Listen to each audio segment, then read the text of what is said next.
Hi. Guess what? I have tea. This is green tea.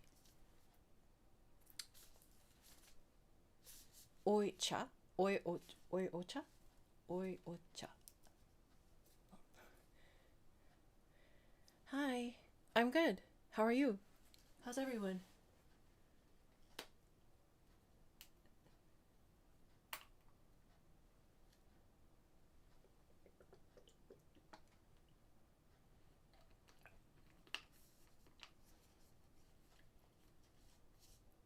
This is green tea.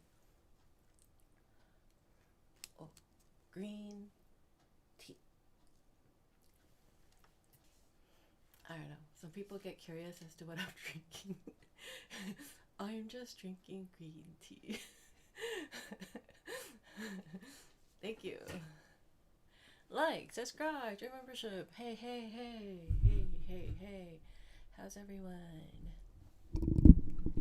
How's everybody? Hi, welcome back. Hello. Welcome back to our piano streaming. Well, just me practicing. How are you? Hey. Hello, Certified Explorer. Yeah, this is Russell's shirt. From Up, I have his whole entire collection. I think the only thing that I'm missing is his backpack. But I don't know. I can't justify another backpack because I recently bought another backpack. So I think I have about I have over 10 backpacks, just backpacks. So I can't really justify getting the Russell backpack. At least not yet.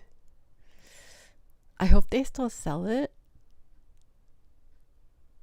by the time I get my next paycheck, because then I could justify it, I guess. I don't know. Because I want his whole entire collection, you know what I mean? I have his shirt, I have his baby shirt, I have his cap, I have his messenger bag, and then all I need, I have this outerwear, and then all I need is actually the backpack. That's all I need. Yeah. Anyway, how's everybody? Oh, did you guys see Thing 2 playing cat? Thing 2 is playing cat. We were watching kitty videos together on YouTube. I watch cat videos, and they like to hide in like bags and boxes and things like that. So Thing 2 is pretending to be a cat. Say hi. And he's shy. Okay. Well, there. You could go back. You could go back to being a cat. Anyway, I'm not gonna stop Thing 2 from being a cat. You know. Yeah. Well, anyway. Welcome to our channel. For those of you who are new, welcome. For those of you who are not new, welcome. What is that? A new Pokemon? No, it's from Dr. Seuss. Thing 1, Thing 2. Thing 1's upstairs, but Thing 2 wants to be a cat. Nice chill weekend. Raining briefly, the trees and gardens. Oh, that's very poetic. Ganesh, you have an inner poet. I'm sure you get that a lot. Yo, yeah, you. Yes, certified explorer hobbitses. Yes, Eleazar. Hello, everyone. Welcome back. Yeah, you guys all missed me, huh? Guys, I've been eating so much yummies. Like, it's not a joke. I've been eating like what's it? Late night snack last night. So Bodine has these like sourdough loaves at DCA. So after I get my dinner, I get my snack, and I get my dessert, I like to grab a huge loaf of sourdough bread. I'm not talking about like just little bread here. We're not talking about dinner rolls here. We're talking about a huge roll like this big. I mean, it's like a loaf of bread, right? So I like to get that, And then on my drive home, I like to eat it all.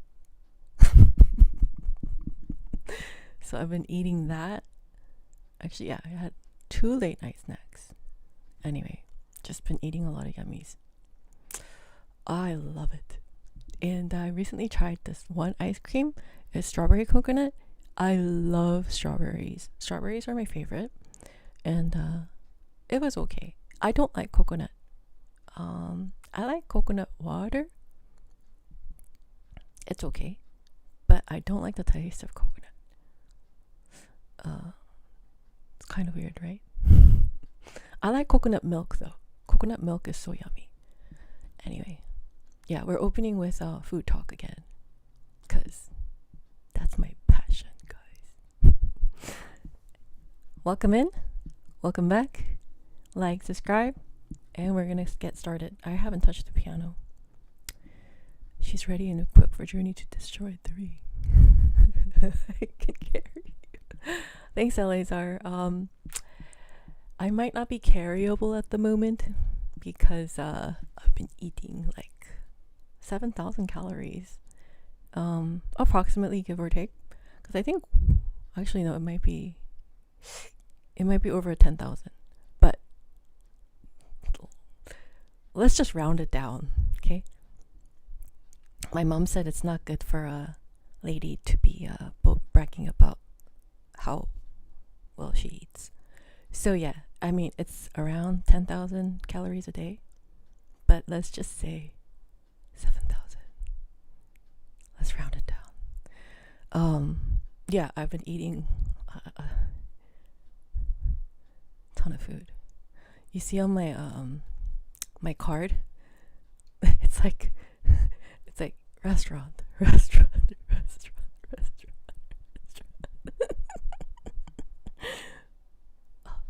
It's okay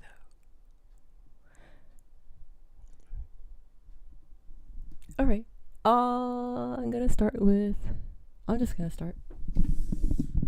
Let's warm up because I haven't touched the piano.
To be 7.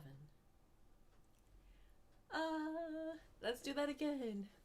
Hello everyone. Hi, like, subscribe, join membership, Yeah. For those of you who are new here, I am a professional concert pianist. I've always been a professional concert pianist from the very beginning. Yeah, I've been trained from the very beginning as a concert pianist by the world's best. Thank you. Oh, hey. Hey, you with the 3 hearts. Are you watching? Are you watching me? Aren't you at work? You who just texted me. Hey, you. I'm practicing for you. I'm trying to figure out a lot of stuff. I just got a text message. You're watching, huh? From your work? Hey. Okay. Well, thanks. Yeah. I'm being watched. Okay, well, love you too. Alright. Okay.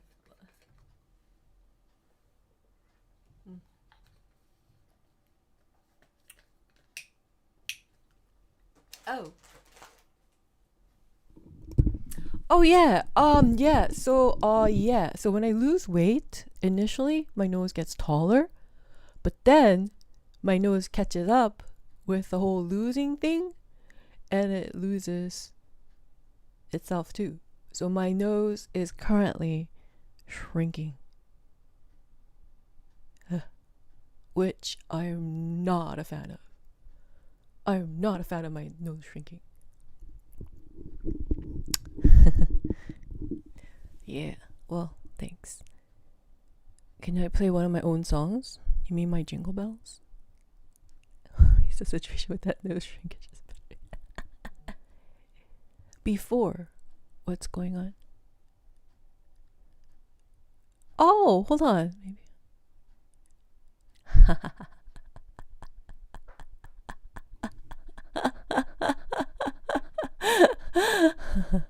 Oh.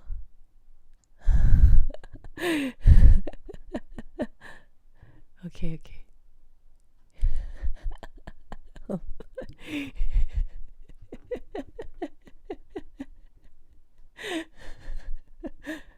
Oh, just a second.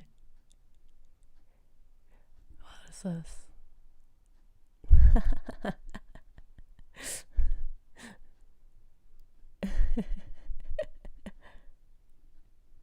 Alright, I'll get back to you. Alright? Well, okay, just a second. Okay, well, I'm back. I forgot to count the ending. I have to practice this again. Okay, yeah.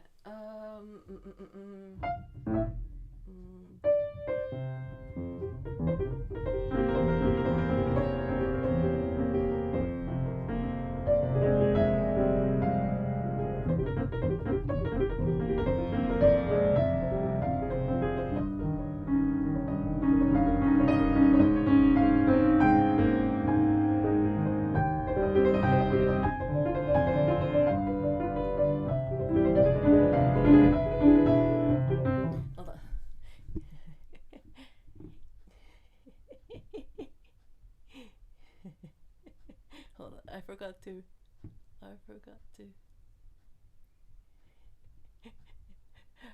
write emojis because I was in a hurry.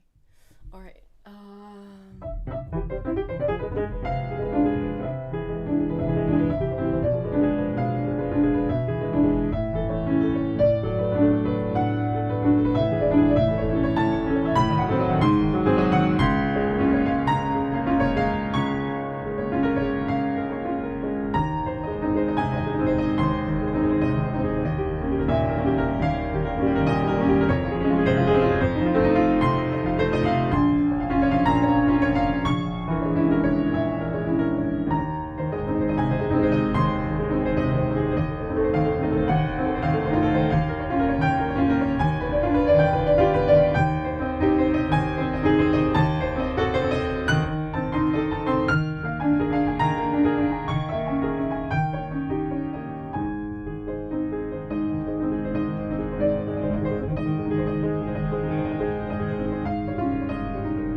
Hi, 7 Chopin.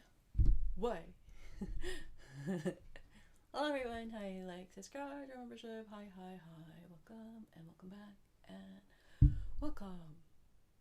Just welcome.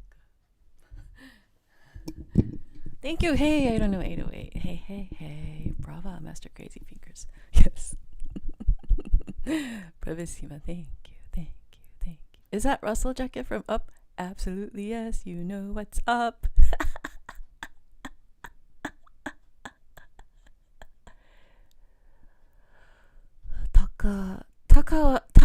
Kataware Toki?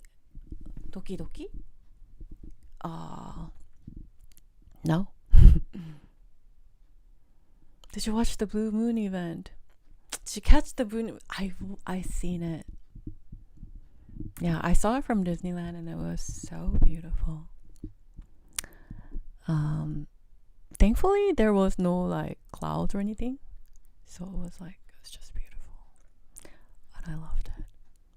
Fire jacket too. Thanks. Yes, this is from Up. Up. Everybody knows.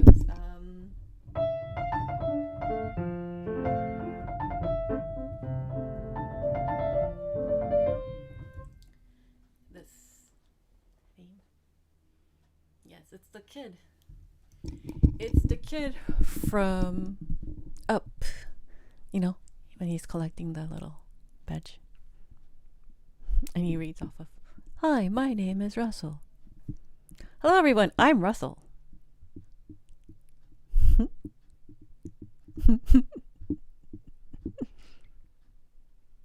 I'm Russell. Yeah. Actually, I'm just missing his backpack merch. I have a shirt. I have a kid's shirt of Russell that I fit into. And then I have this. And then I have the hat.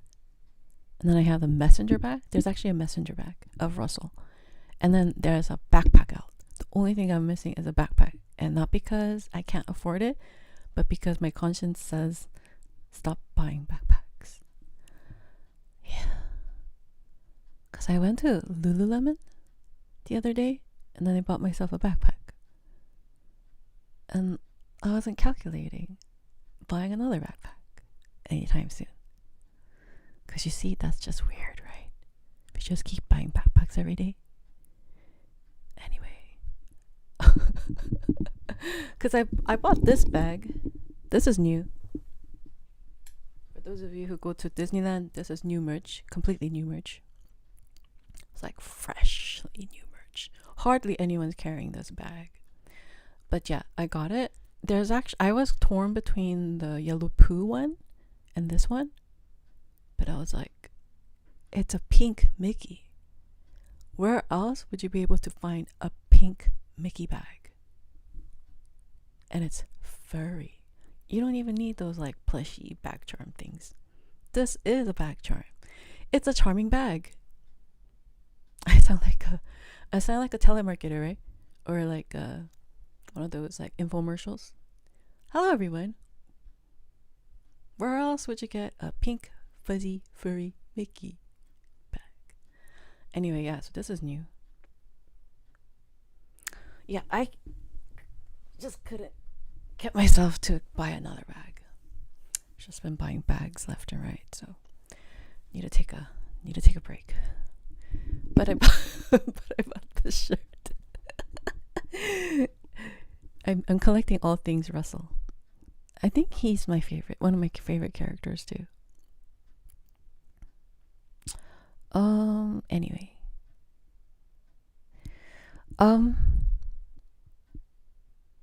Is it 7? Hold on, let me check my score. How come it's 7 though?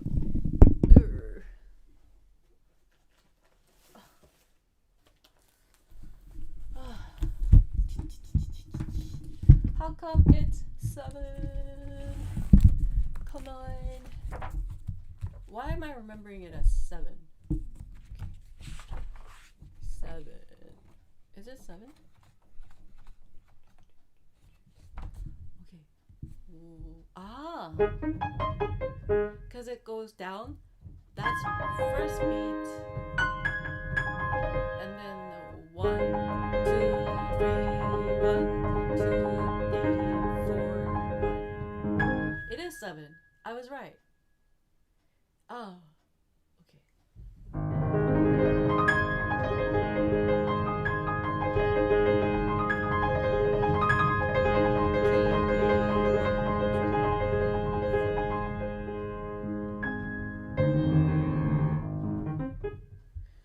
Okay, 7. That's 4. 1, 2, 1, 2, 3, and then on the fourth one. 1.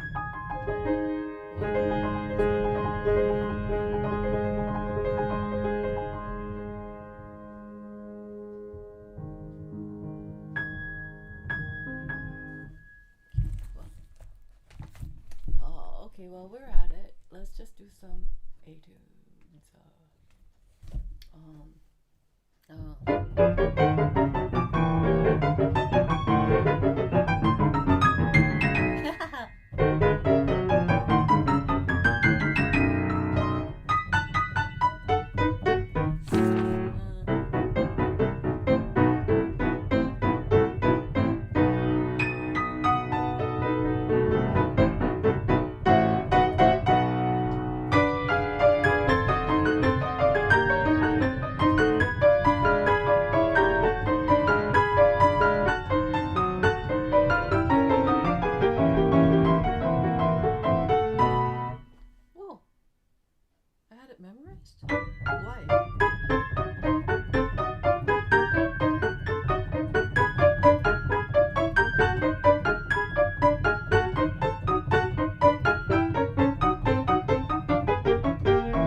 Hello, hi.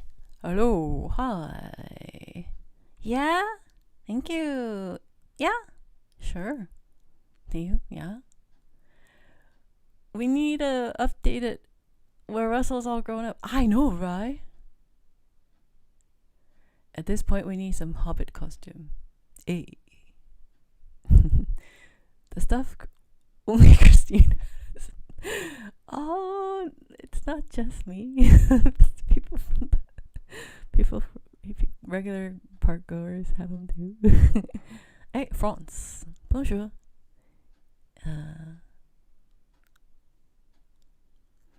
Silver Wolf.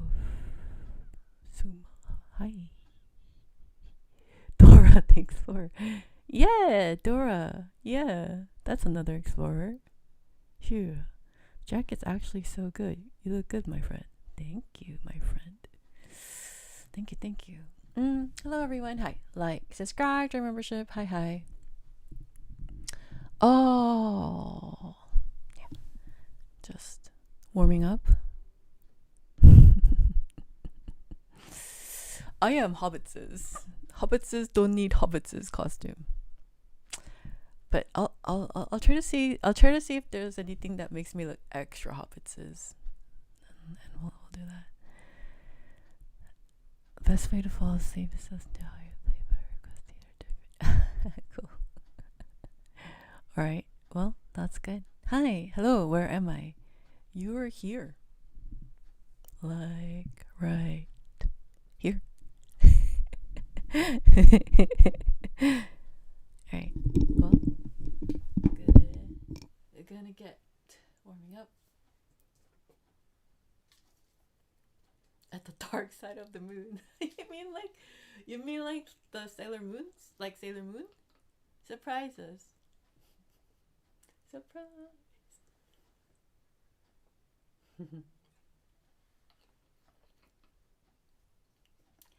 Well.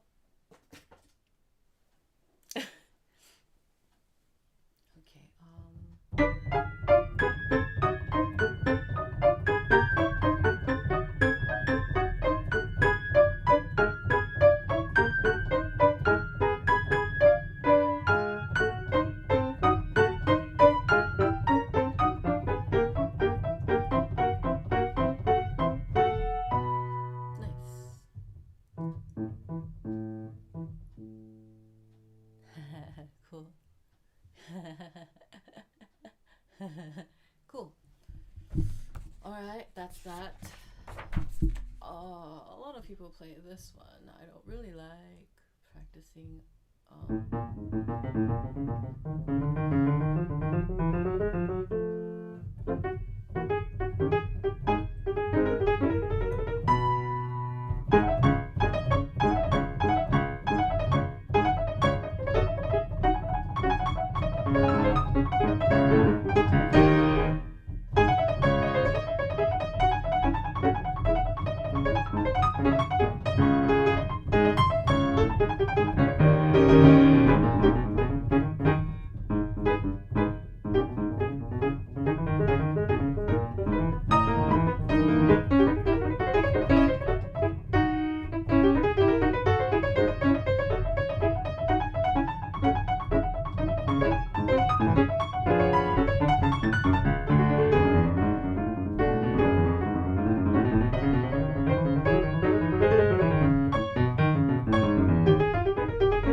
It's not hard. It's just I need to figure out the left hand fingering.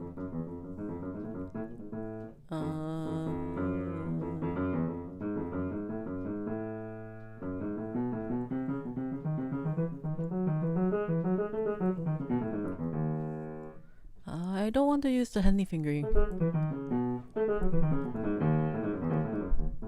Mr. Perry used to really not like Henley. He said, "Don't support Henley" or something like that. But in the later times, Henley became an American company, right? Like a branch off of American company, which is Hal Leonard. I think Hal Leonard owns pretty much all publishing companies, a majority of the publishing companies. And yeah, Mr. Perry would be happy to know that it actually now falls under the same company as Shermer. He was like, I actually prefer Shermer more than oh, let me brush my. Oh, okay. Yeah. So he doesn't really like this Henley edition fingering. Henley edition fingering kind of confuses me because it's like right there, so it's kind of I voluntarily have to like blot it out.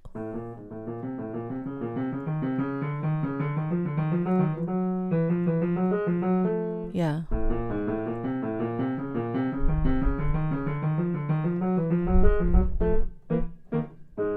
Anyway, let's see.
Who's the editor for this? Oh. Fingers aus von. Okay.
doesn't have, so they don't have good fingering.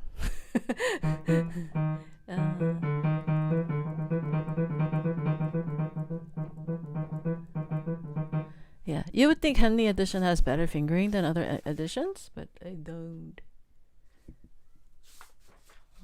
They does not. They does not. So yeah, so if you actually have beautiful collection of beautiful Henley, they're very shelf friendly. You know, they look beautiful, very classy.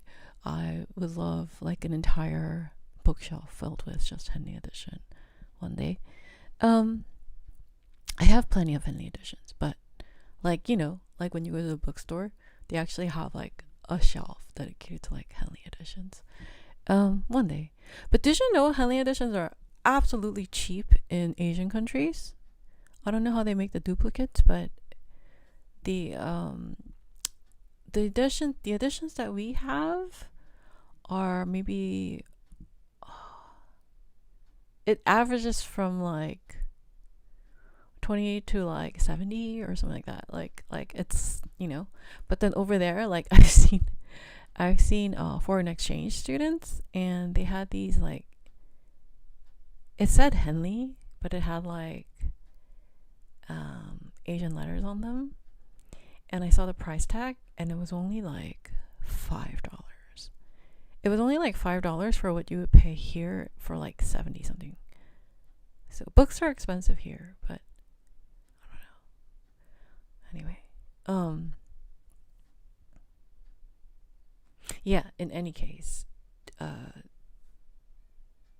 Henley fingerings are not the best usually, so don't trust the Henley fingerings. Yeah. Okay, let's see. Hello, hi, like, subscribe, join membership. Hi, Shishi. Hey, right. Hello, I love you. Oh yeah. Well, hello. Ganesh woke me up. Christy. It's all the yelling that Ganesh was doing, right, Suma? He's yelling, right? It's very loud, right? That's funny. You guys are really funny. Yeah. Okay, let's do the next one. Let's see if I could ignore the fingering here.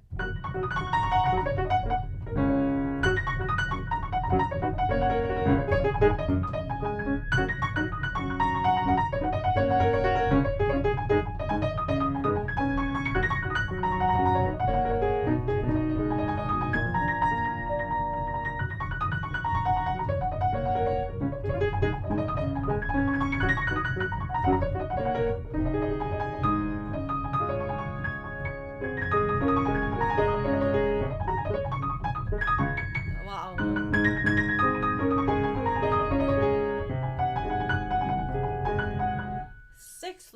6 flats. Oh.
That is not an easy sight read. You guys want to see the score?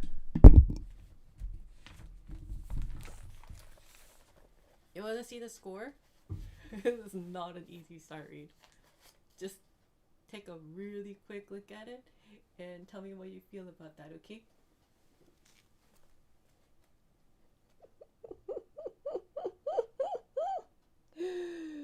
Guys, this is what I sight read.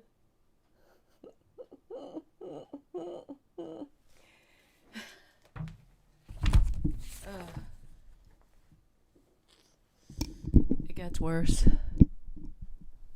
Nice. Yeah. Cool. Yeah. Hello, hello, hello, hello. Hey, Midge. Hey, Midge. Peace and prosper. Hey, RC. Midge, you know, I was just thinking about you, and then you showed up. I was like, Midge is here. Literally. Hey, I think my psychic powers are increasing. By the way, if you ever need somebody to like, if you're ever like near me and then you need like an opinion on someone, I'm the person to ask. I could tell people like way before anybody else could. Yeah. I'm a really good judge of character. Like super. Like I'm like X-ray.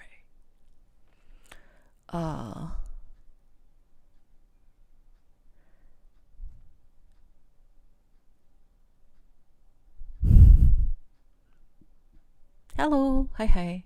Yeah. I'm like really good judge of character. So if I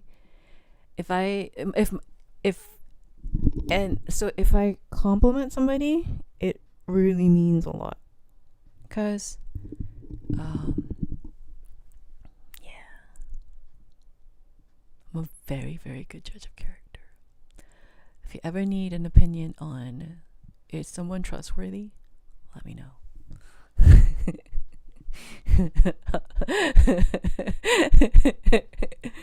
I'm like X-ray, everybody. Anyway, hello everyone. Hi. Welcome. Yeah. Okay.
Henley edition had a nice fingering. Yay! For once. Oh my gosh. Yeah.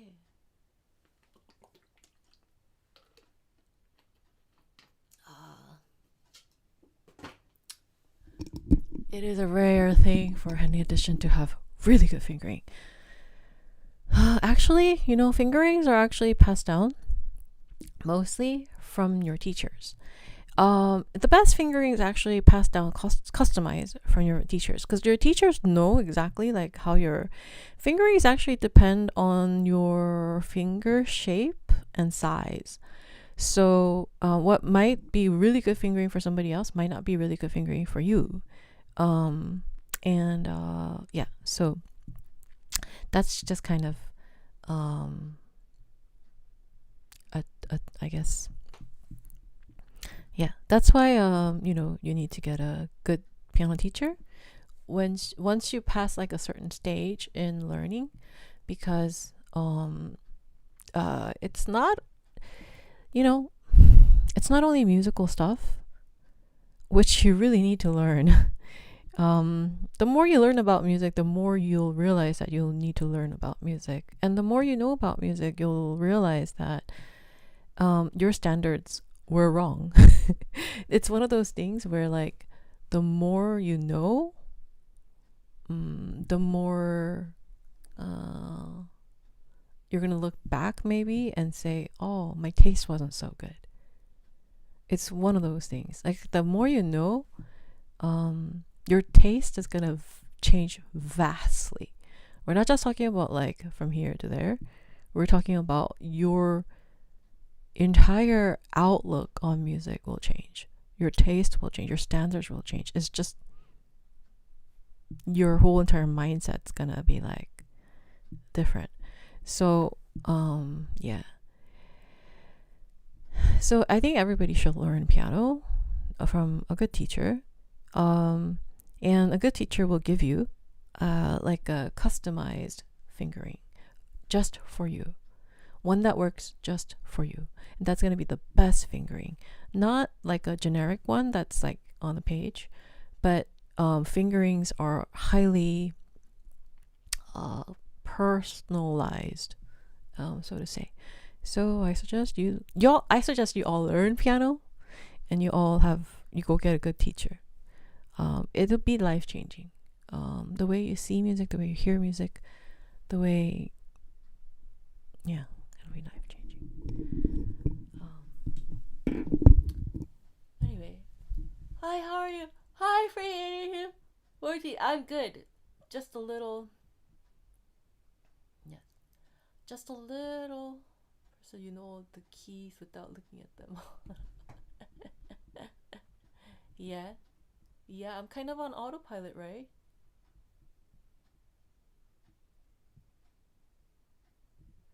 Ah,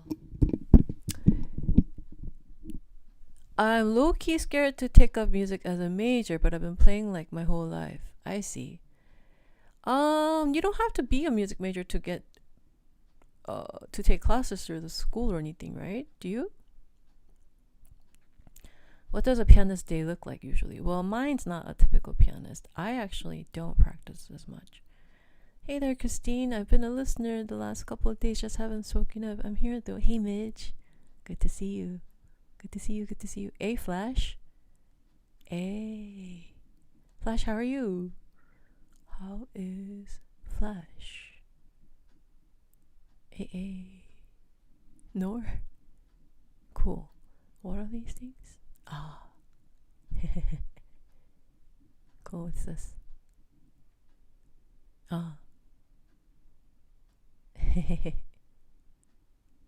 Yeah. Cool. Very cool. Very good. I'm. Hey. Cool. I'm a little sleepy at the moment, to be honest, because I've been kind of catching up on like these shows and dramas and stuff. So yeah, it's just been it's been really fun, and Thank you. Thank you. Cool.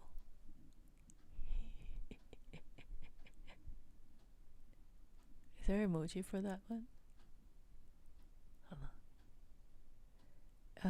I like the. I'm currently watching.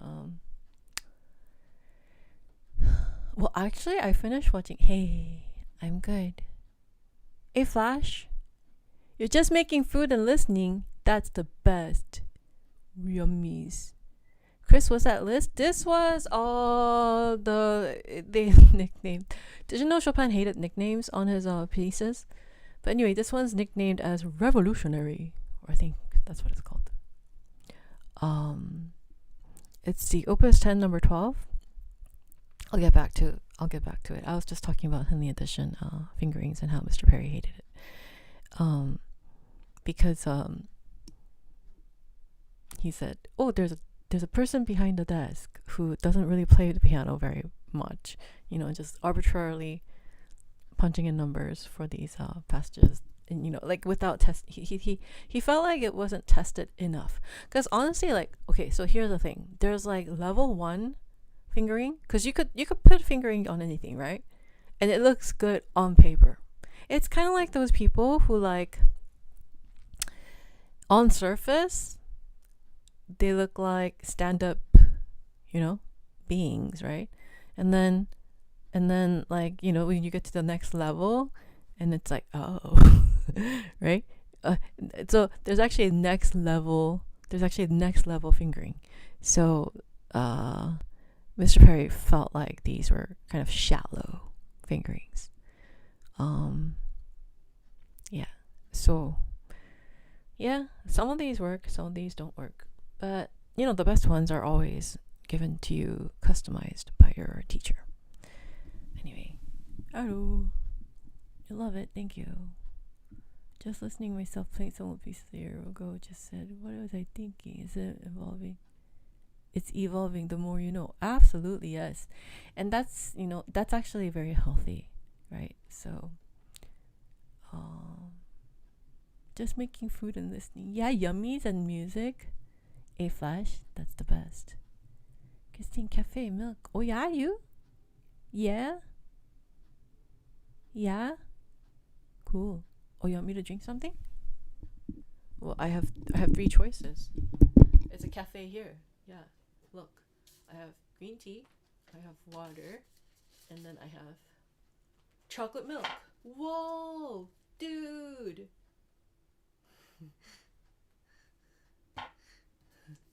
Water and tea. At the moment, I'm drinking tea. It's tea time.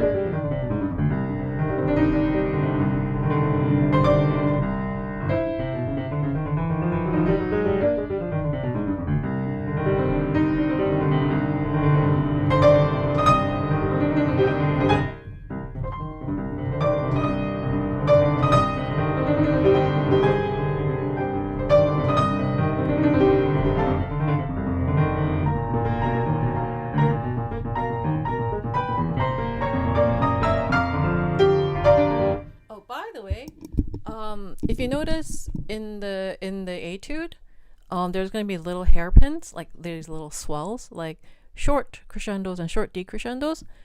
Those are actually not expressive marks, to be honest. These actually refer to technical. So whenever you see these wait a minute. What happened to my cup? Oh. Yeah, so whenever you see like these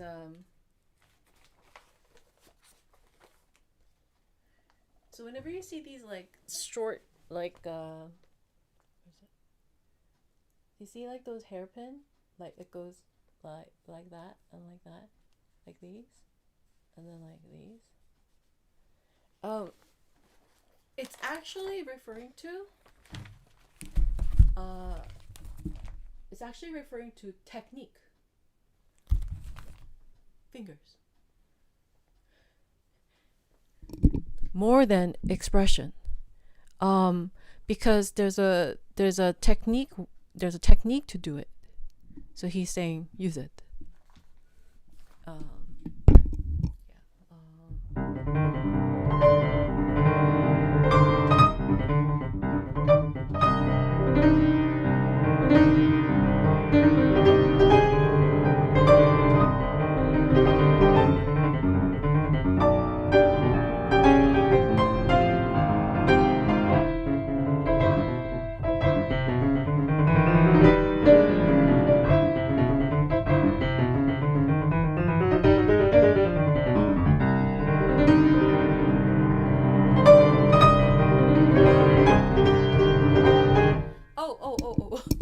Going back to the I've been playing my whole life, but I'm not like a music major. You know, I've seen a whole ton of people who like didn't get a music degree, but have played piano all their life. Some of them have won like international competitions and stuff like that. But the biggest mistake that they make is that they're as good as someone like me. I mean, biggest mistake anyone ever makes is thinking that they're good as me. You know, eventually with time, you know, some of these wiser people, people who know better, know that they will never reach my level. But some of these people, you know, who haven't pursued music degree but have played piano all their life, some of them are kind of delusional in thinking that they're as good or better than professional concert pianists. And that's because it's because your knowledge is shallow. So when you're it's ignorance is bliss, really, truly. Ignorance is bliss. The less you know, the more you're satisfied with your playing, and because you're stuck inside your head. It's not because you're really good. It's because you yourself are still stuck inside your head. It's like a cocoon. And then, you know, like objectively speaking, if you would like record yourself and then you like play it back and things like that, hopefully, objectively speaking, you'll realize that you're not as good as a professional pianist. But some people don't even break out of that. Anyway, that's the danger. Why is that a danger? Because, you know, if you're delusional by yourself, then like, why is that a danger? Well, because it's because it's not, you know, you lack skills, but there's no shortage of passion. So when there's no shortage of passion, but you lack the skills, what you end up doing is you end up being passionate and, you know, very, you know, recently. So very, like, you know, I've done some concerts recently, and this was one time. I was practicing, you know, with my dress on, and there were a lot of empty rooms, right? A lot of empty rooms. And this person, you know, decides to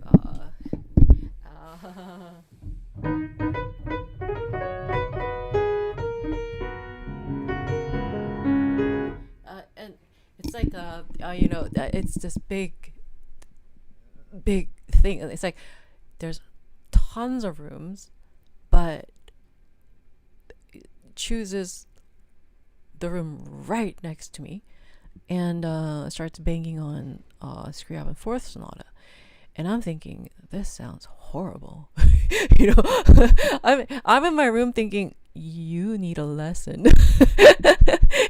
But, you know, like, but I am warming up for my own concert, right? So it was very distracting. But I was trying to think of the reason why someone would, you know, like clearly,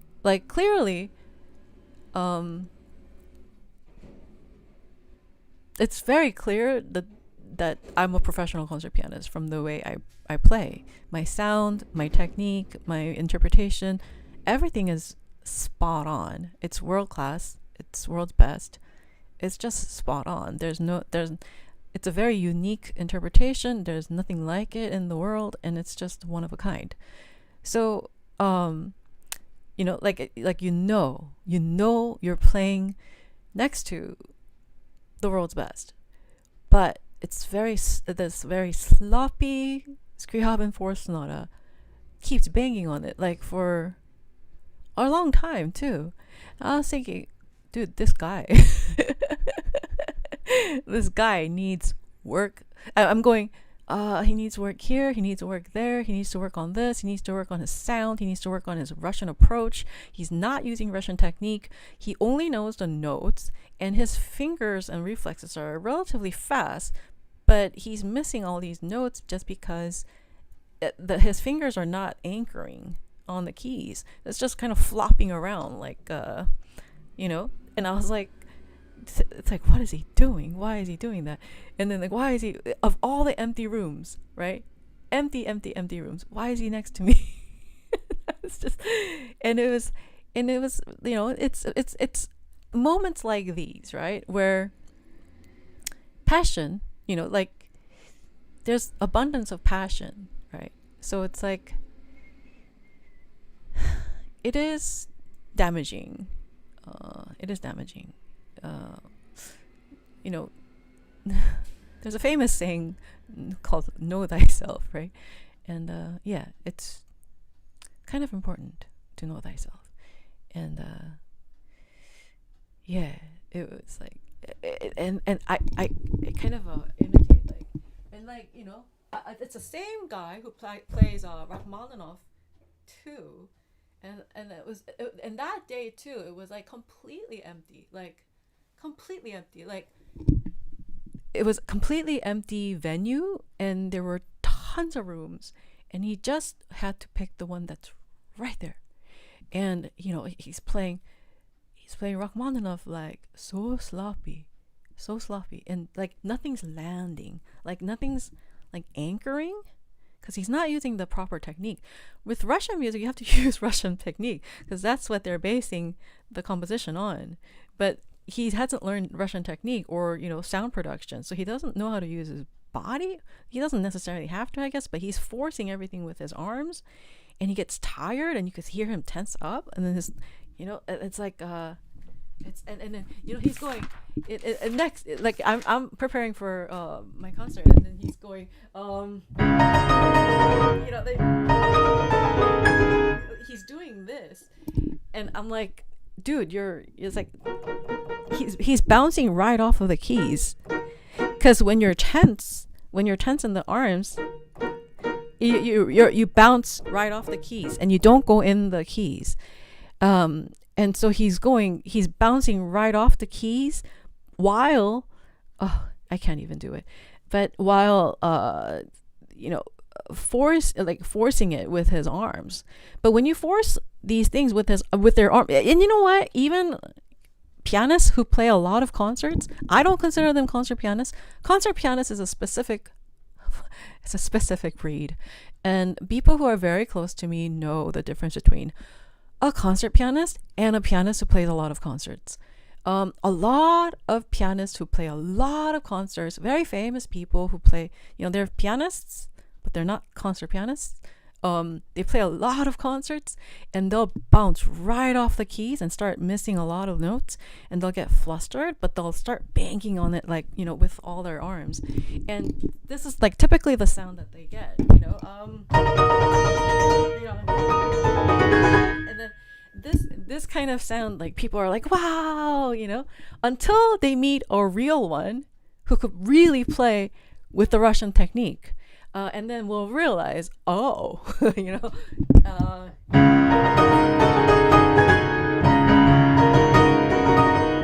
and That's the real technique. That's the real Russian technique. But he's not going into the keys, but bouncing off the surface of the keys.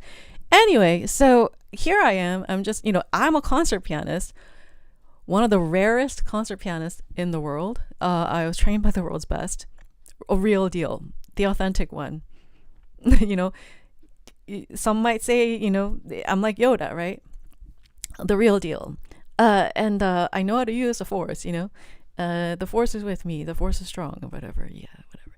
But, but then, there's people who played piano all their lives, or they're pianists, but they play concerts. But they don't know the Russian technique, so they're playing everything using uniform approach, Well, I don't really care, really. To be honest, I don't really have a lot of... I don't pay attention to a lot of pianists. If I don't have anything to learn from them, I don't pay attention to them. I only pay attention to people I could learn from, because I don't want to criticize. But if you bring it to me, if you bring it to me in that manner, then yeah, I mean, my brain's just on autopilot going, you need to drop, you need to, and then, but it's hard to drop with perpetual motions because it needs to be a certain technique. And I'm not going to explain that here, but there's a specific way to play these pieces. I'm not going to, because dropping into the keys with the slow tempo,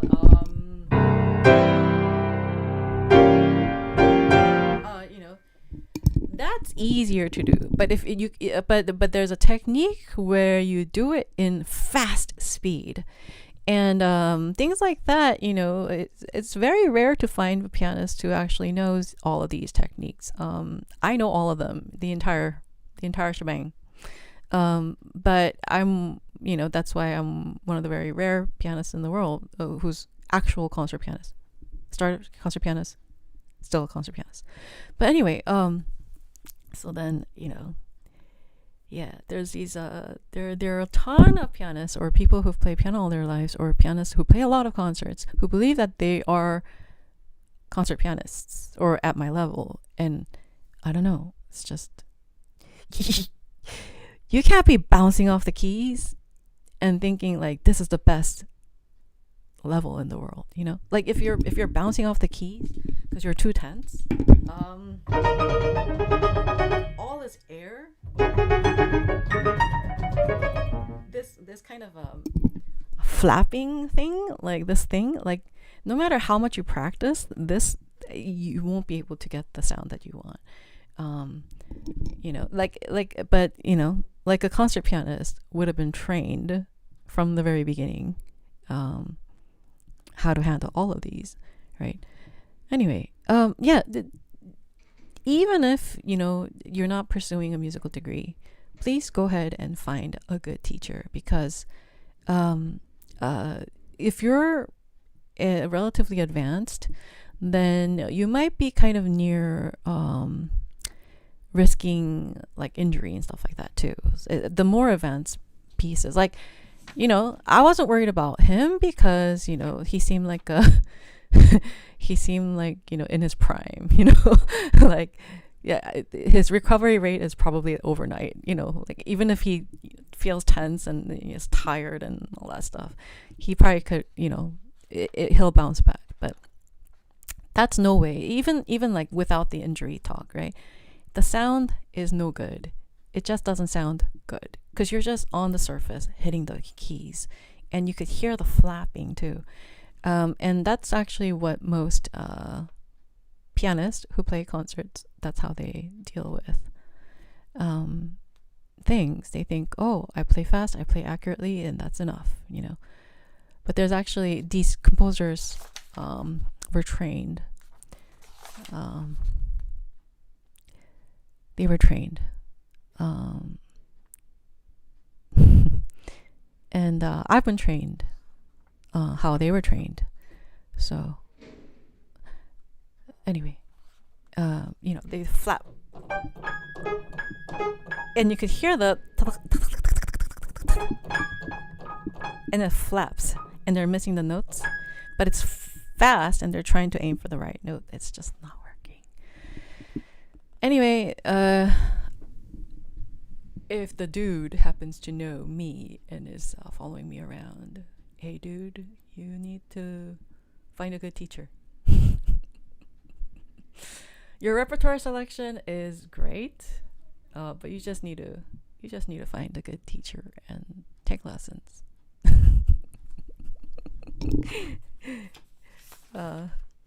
Anyway, yeah, funny story, right? But I've actually done that to somebody. I've actually done that. Like when I was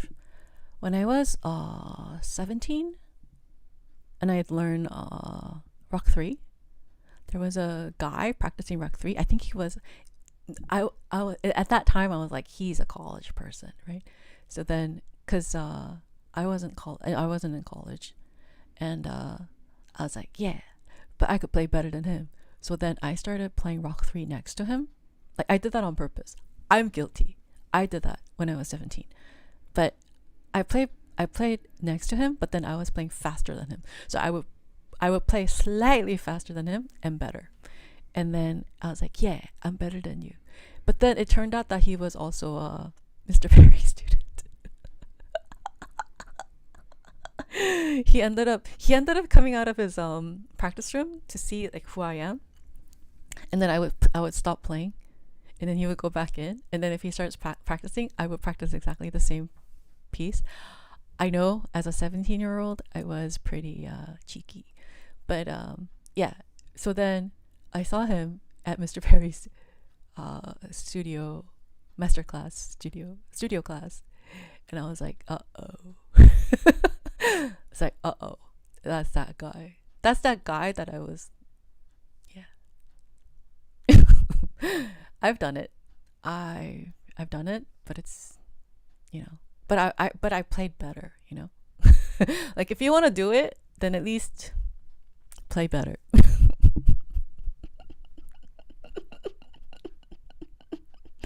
Not that you think that you play better, but actually play better. Otherwise, it has the adverse effect, right? So if you play worse, then that person goes, oh, I play better, right? But then, see, if you play better, then that's the effect that you want, right?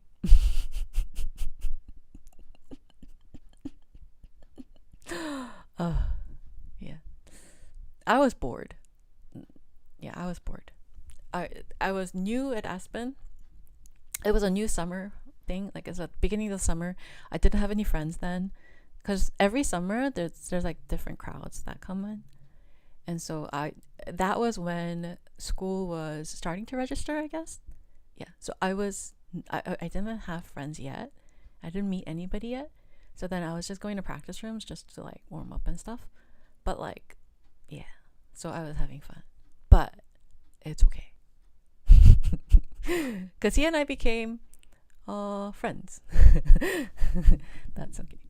I think I like you even more with your taunting the player next door story. Do you really? I was a very cheeky teenager. Because I played like, because I used to concertize with Hungarian Rhapsodies and things like that, I played all these big pieces.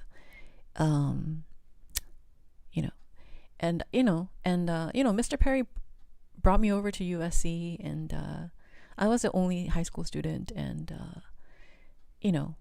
like everybody, I was everybody's baby, and anyway, so I was like, yeah, I'm the best, because I was getting all these big concerts too, and then through Colburn, anyway, yeah.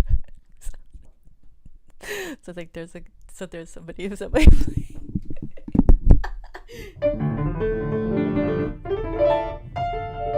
If you play, I have to practice.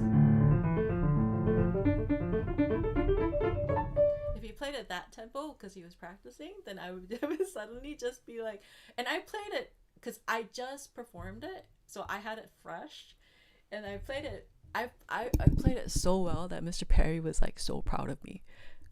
He was always super proud of me, but like I played exceptionally well at that point, you know, and it was fresh in my hand. And then I was like, ooh, he's practicing slow. Let me go ahead and start slow, but then start speeding up. And I was like, oh, so I was matching his tempo.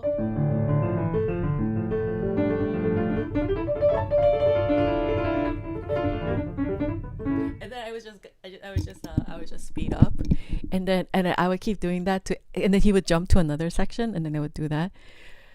It's probably annoying. But then you know what he ended up doing is he ended up coming in and then listening to me practice because he said I play so well. So yeah, true story. Hazen. I doubt he's watching this, but Hazen. Yeah, these people are real people, and these are real stories. But yeah, that's what I did when I was 17. Yeah. Hello, hi.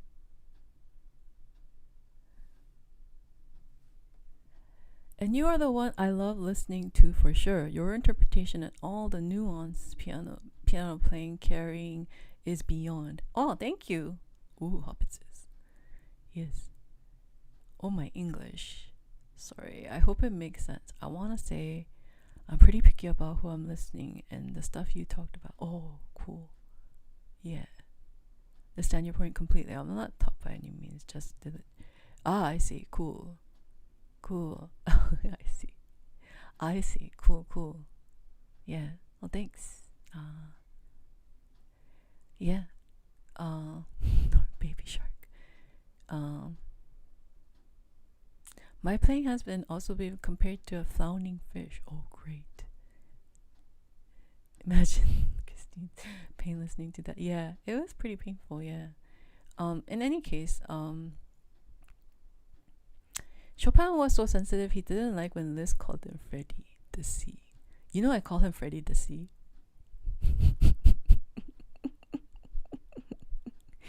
But everybody don't trust what Norberto says. You're amazing. Thank you, Laser. Thank you. Bleach thing. Bleach? Oh, I love Bleach. I love Bankai. Anyway. Yeah. So, I mean, I'm guilty of it, right? But I make sure that I sound better than the person that I'm doing it to. Just so that that person never gets the... If my point is to be like, hey, listen to me, right? If my point is to do that, I make sure I play better, or I'm more prepared, or that, you know, it's more secure in my hands. You know, I don't do that.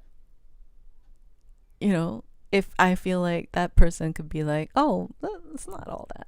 If that, then I don't, you know, I stay away from, you know, if my goal is to do that, right? I've stopped doing that a long time ago.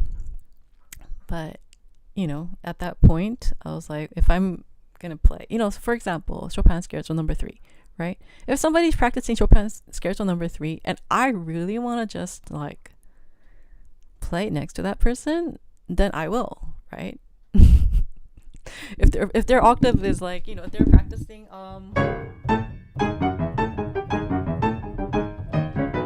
then I'll go, you know, I'll go in the next room and be like I'll practice my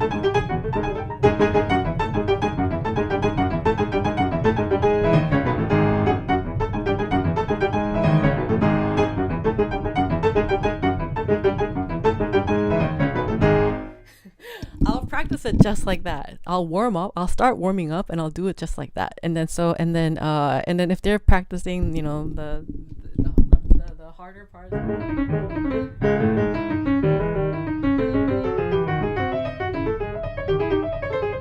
I'll, you know.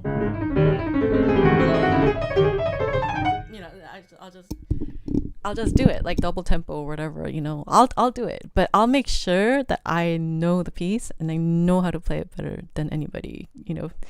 Like I need to make sure, right? Then I play in front, you know. But like, I mean, I've stopped doing that, but like, you know, this one particular person, you know, who like follows me around with what, rock 2, and it's all the stuff that like I play on the stream here. So like Scriabin 4, I wonder, and then yeah, so it's like, oh, okay. You know, yeah, I dare you play Chopin Scherzo 3. I dare you play Chopin Third Sonata. I dare you. Yeah, come at me.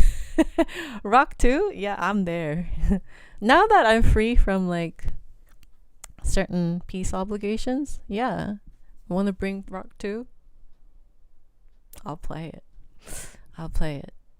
But you know, like they played, you know, Rock 2, he plays it like, you know, he plays in like he plays into the keys when he's not supposed to be playing into the keys, and he like does the opposite of what he's supposed to be doing, and then he hits the keys like this. That's very, very non-Russian sound, dude. If you think you impressed me, you're wrong.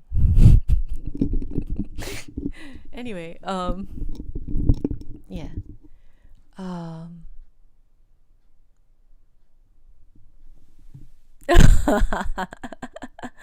You know, like challenges. I mean, you know, it's just that, you know, he was following me around. Like, at least do it properly. When I did it to somebody else, you know, they were persuaded. They were like, "Oh, she's better." There was like no question. They were like, "Yeah, you play well." You know, like if I did it to somebody, it was like, "Oh, she plays well." But then it didn't have that effect, you know, when this guy was following me around. Yeah. So I don't know what the motive is, actually, to be honest. It's like, why were you practicing right next to me when there were like tons of rooms elsewhere? You know, it's like, anyway.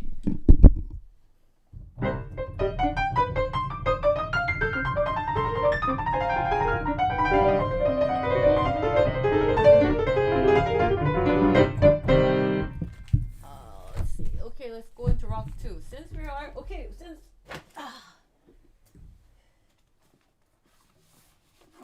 on.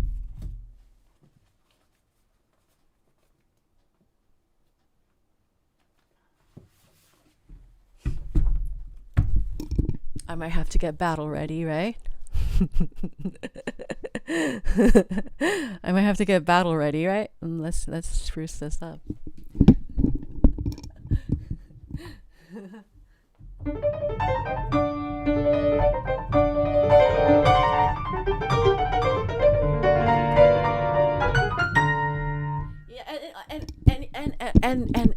Yeah, dude, if you're doing this, I'll give you a free lesson right now.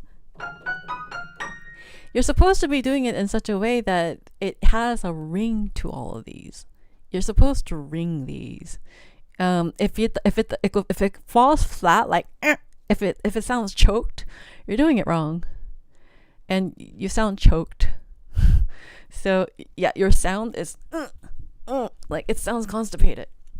You're doing it wrong. You're playing the Rock 2 wrong. Rock 2 is not just about correct notes and speed and fake musicality, like shallow musicality. It's all about the Russian technique and how to utilize that so that you get the Russian sound, right? It's like, I mean, I don't dare speak French, but, you know, Francais, you know. If you're pronouncing anything, you know, arigato, you know, if you're pronouncing any, the V gates, like you want to, you know, hola, like you want to, you want to, you want to, pronounce. If music is a language, where everybody says music is a language, without really knowing why music is a language, right? But yeah, if you believe that music is a language, then you really know that about pronunciation, right? There are things such as pronunciation when it comes to music, and especially Russian music. It's very iconic.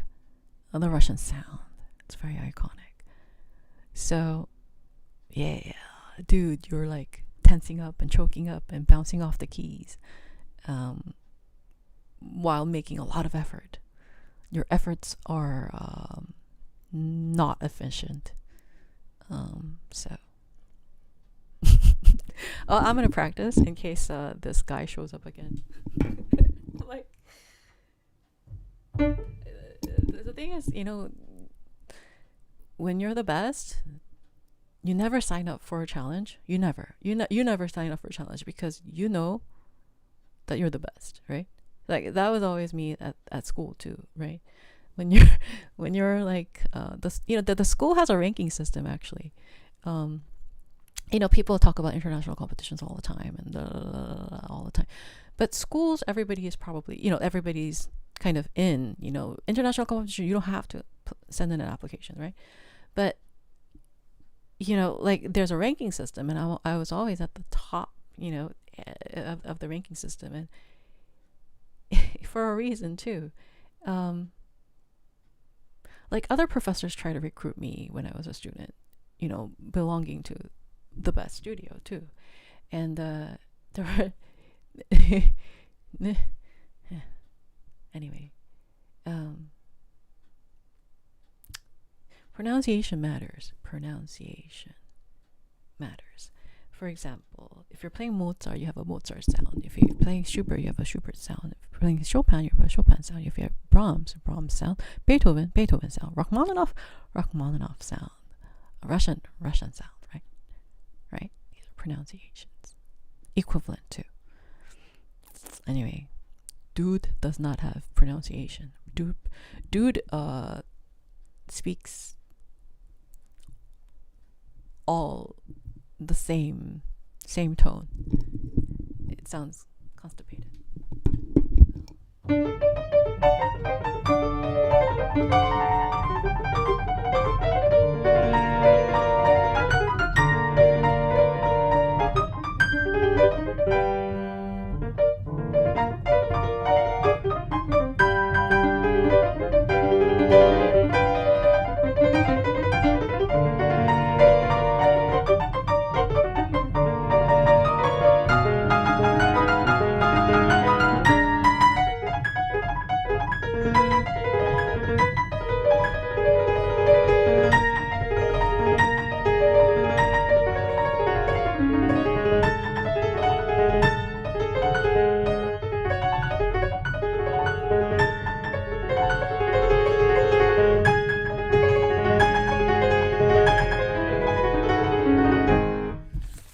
Every single one of this, he goes, and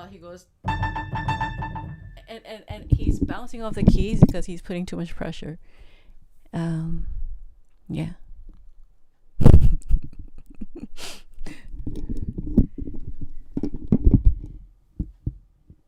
Yeah, thank you.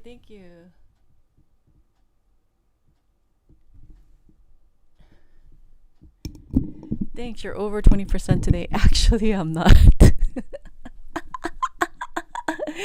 But I guess in terms of like my life story, yeah, probably I've shared. Yeah. Rachmaninoff bells need to bell. Absolutely. Let's go. Yeah. Yeah, if you bring it to me, then I'll serve you a plate. Yeah. I don't like it though. I really don't like it. I really don't like, people just you know, I don't like passion without reason. Like logic. Passion that has no logic. I think when you have no logic, passion itself isn't quite passion. I feel like it's unruliness, right? So, you know, when someone is being unruly and, you know, being, you know, if there's tons of empty rooms and you're playing stuff really loud right next to me on purpose, then yeah, you know, that's okay. I mean, it's not that I'm ever gonna talk to him, but like if he you know bangs on rock 2 next to me, I'll serve him a proper rock 2 because I need to learn it, relearn it anyway.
Good afternoon, Dr. Kim. Hi, hi. Hello, hi, hi. Thank you for your music. Thank you. Great. Amazing, by the way. Thank you. Day 4.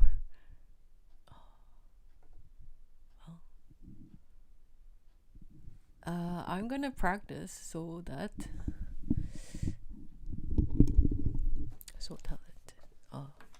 I'm gonna practice so that the Rock 2 guy isn't disappointed. I mean, the audacity, right? I mean, like, clearly, you know, I have a concert dress on. There's all these empty rooms. And he starts banging Scrab and 4 next to me. I'm like, huh. Yeah, the audacity. Yeah. I'll be prepared. Let me practice my rock too. I'll bring it.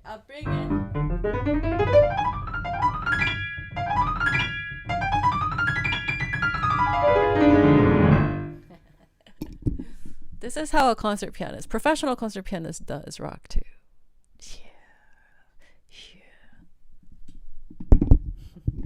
Oh, by the way, my live is like infinitely better. So if you're impressed, thank you. I mean, if you're impressed with listening to me on my phone, thank you. But yeah, this is not anything close to my live performances. Are you missing out? Absolutely yes. My live performances are unforgettable, and some people say it's life-changing. So, but it's unforgettable to be at the very least. Yeah. Hopefully, you'll be able to hear me live. But yeah, thanks. Like, subscribe, join membership. Thank you.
too, me too, me too. Yeah.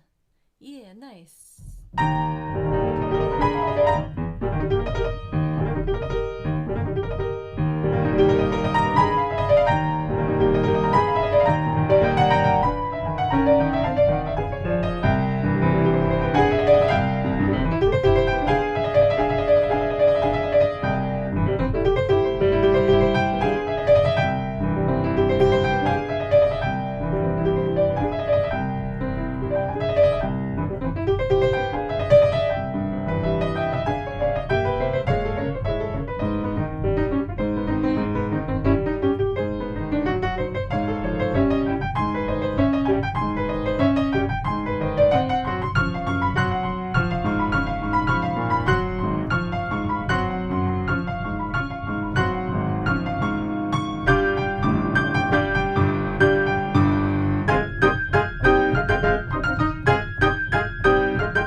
So, um, so the way to tell if a pianist is a legit concert pianist or not is the way they hit these notes.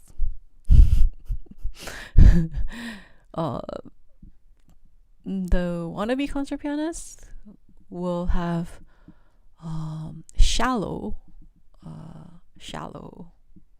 approach to this. It's gonna be very shallow. So it's like they're very busy because they're very shallow.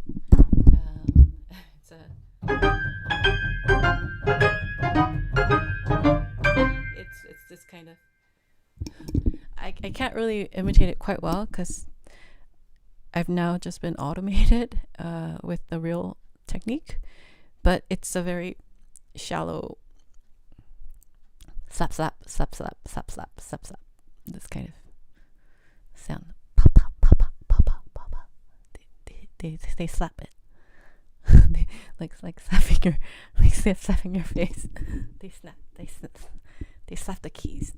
But yeah, a real concert pianist, a professional real concert. I told you this again. Pianists who play a lot of concerts are not necessarily concert pianists. Concert pianist is a kind of breed, kind of like a sports car, right? There's a performance, Ferrari, Lamborghinis, these are concert pianists. And then, people sometimes use, people sometimes use their regular cars and then they add like, they add these like stuff, they soup it up, right? Or like, what do you call that? When you like take a regular car and then you like try to make it, it's still not a Lamborghini or a Ferrari, right? Or there's I don't want to bust out like actual name like Bugatti, or I don't want to actually say these names, but let's just be very generic. But you as good as a regular car is, it's not designed from the beginning, right? So there's a pianist who's like a regular car who plays a lot of concerts. That'd be like, that's like a regular car, with lots of races. And then there's a Lamborghini or Ferrari or whatever, actual supercar, right? That supercar doesn't necessarily have to race a lot in order for it to be a race car, right? So that's the difference between a concert pianist and a regular pianist. It doesn't really matter about the concerts. Anyway, a concert pianist will not slap the keys shallow.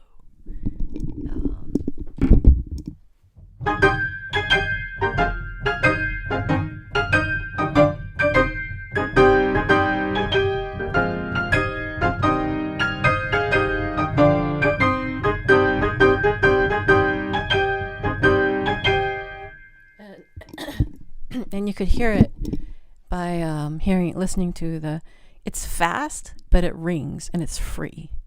So there's no choking.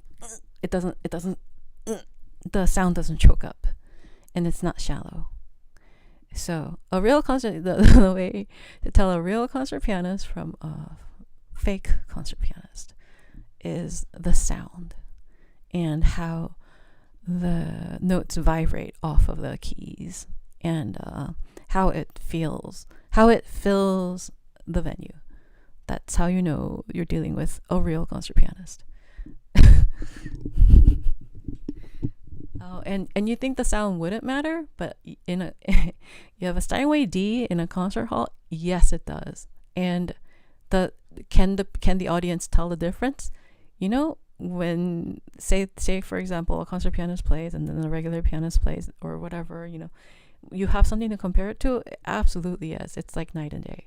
So yeah, you'll be able to tell who's a concert pianist, who's not a concert pianist by the ring. It's gonna ring.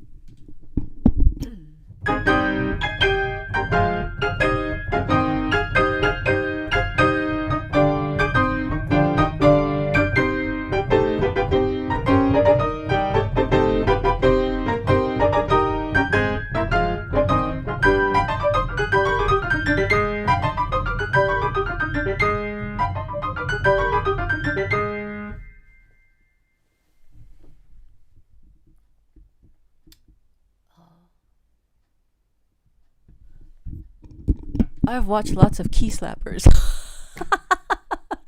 I'm so sorry, Mitch. It's not that fun. But these car projects can be faster than Lamborghini. Yeah, but like say for example, the Lamborghini then started doing the Lamborghini project, right?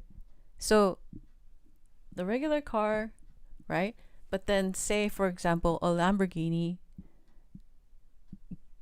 gets ready for a race, right? And gets extra stuff just like a regular car. Then I don't think it would be, yeah.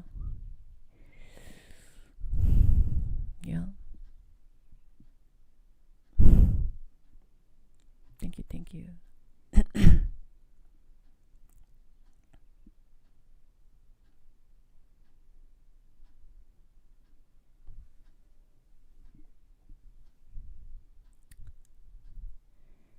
The speed itself is irrelevant in music. Oh yes, well said, Eleazar.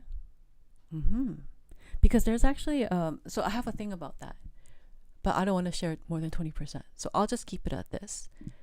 Absolutely yes, there is more to music than the speed.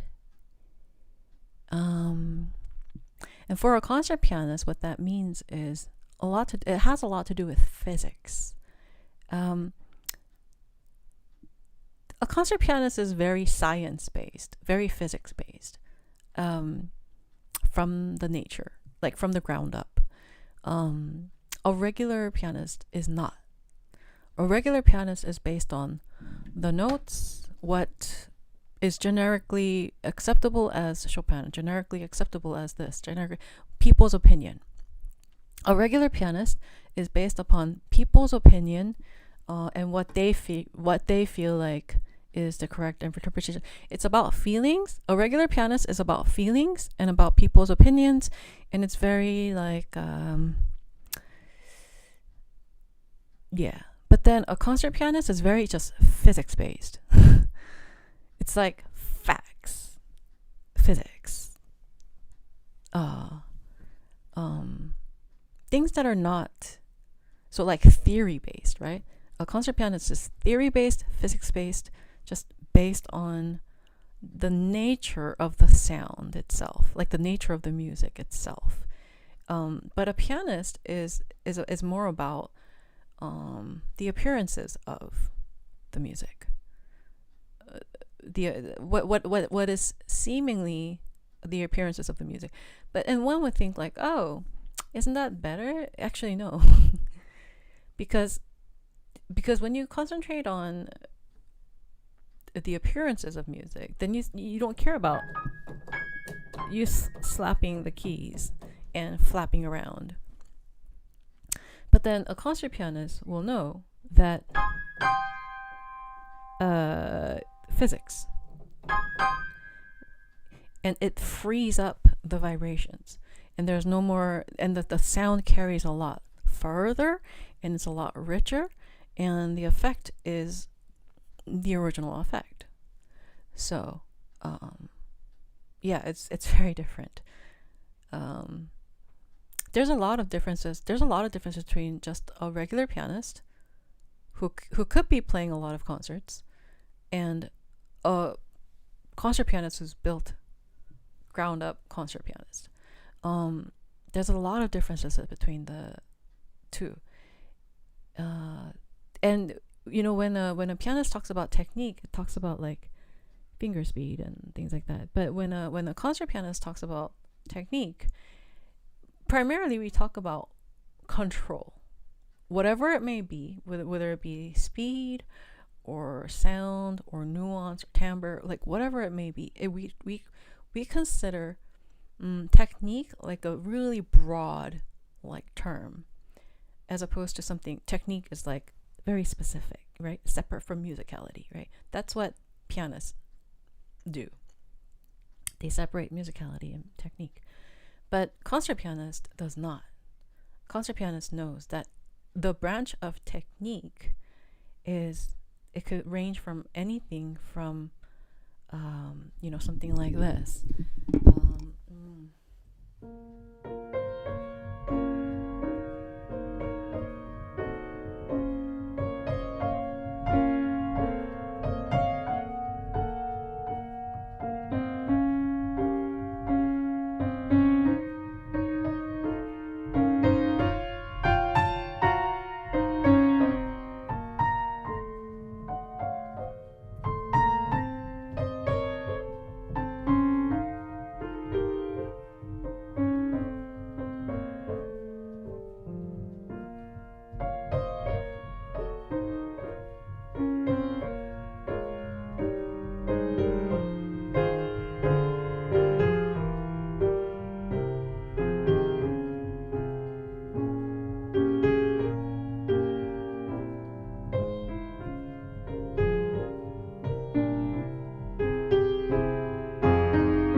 Suddenly dropped it to like pianissimo, but but something like this, a concert pianist would say, "Ooh, great control," and that would be like great technique. This is what we consider as great technique. But to a pianist who separates technical and musical, and often, musical is something slow and then technical is something fast, it's a lower level thinking.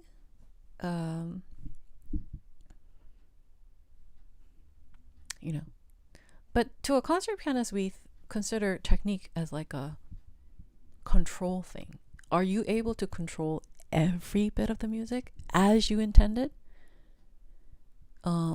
If you're able to control absolutely every aspect at will, like this, and make it look easy, then we say amazing technique. That's what concert pianists say. Very different. Concert pianists are very different from regular pianists.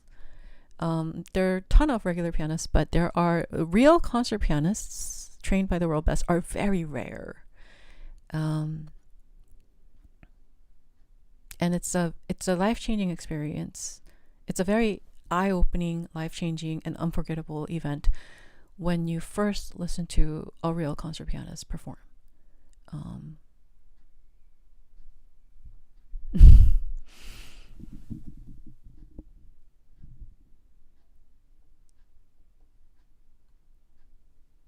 Yeah. Thank you. Yeah. Yeah, thank you.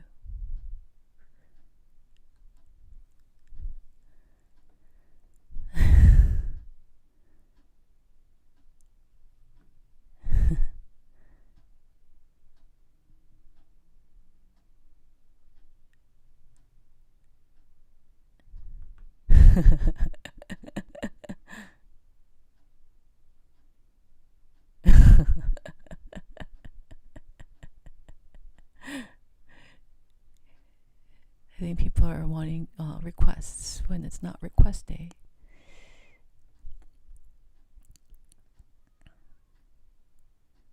Yeah, Eleazar, yes. Eleazar says, yeah, how can you play something musically without technique? Right? Just from that one thought, it's not separate. Absolutely, yes. Yes.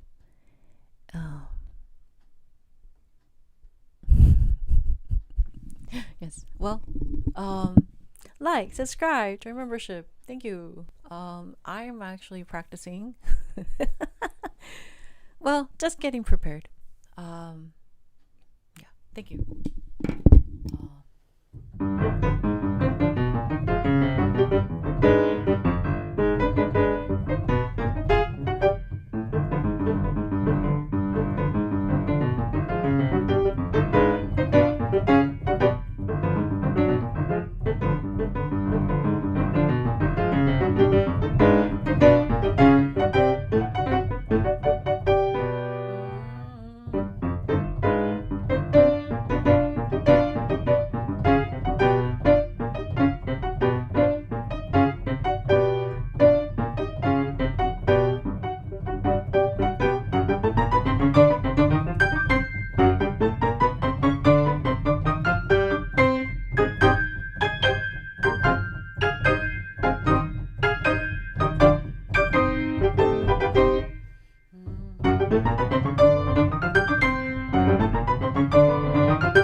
Amazing.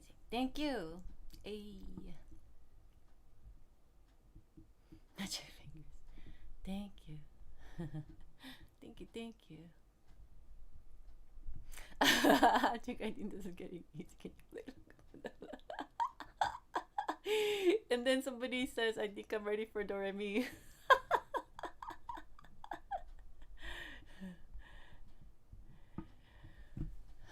Silver Wolf says, oh my god, just so unbelievable how she moves over them keys. A talent like no other. Thank you. Hey, somebody predicted Do Re Mi coming. Do Re Mi coming, right?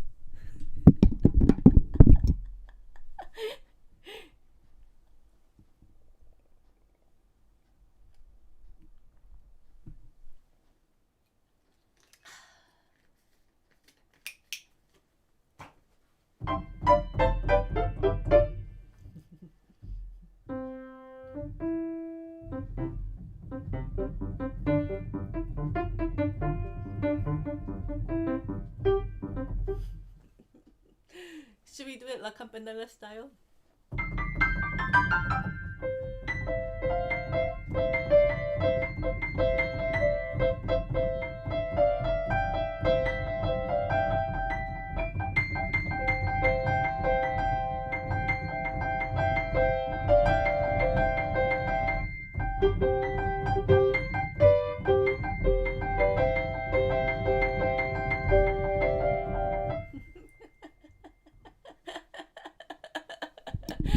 I've tried to combine the two.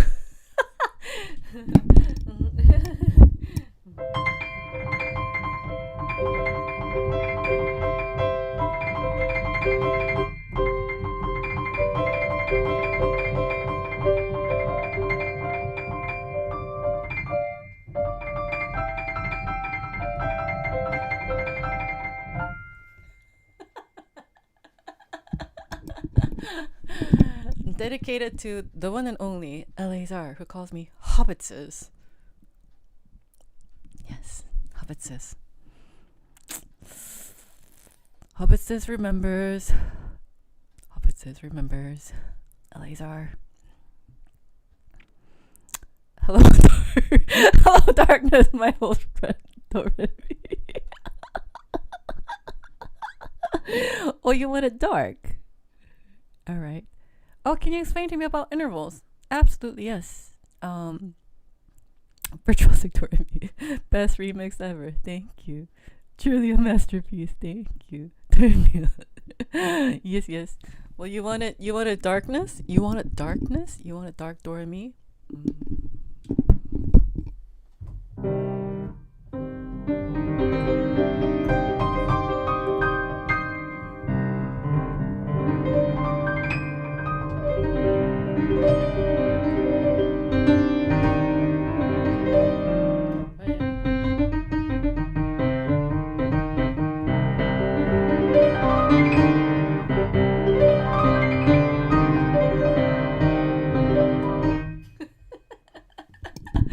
I've now reversed the revolutionary. You know how it's a left hand etude? I've done it in the right hand, and then I tried to play the Do Re Mi part in the left hand. Anyway, let's do the. You said La Campanella, right? You want a darkness, my friend? Yeah. Darkness, your friend. Yes. Yay!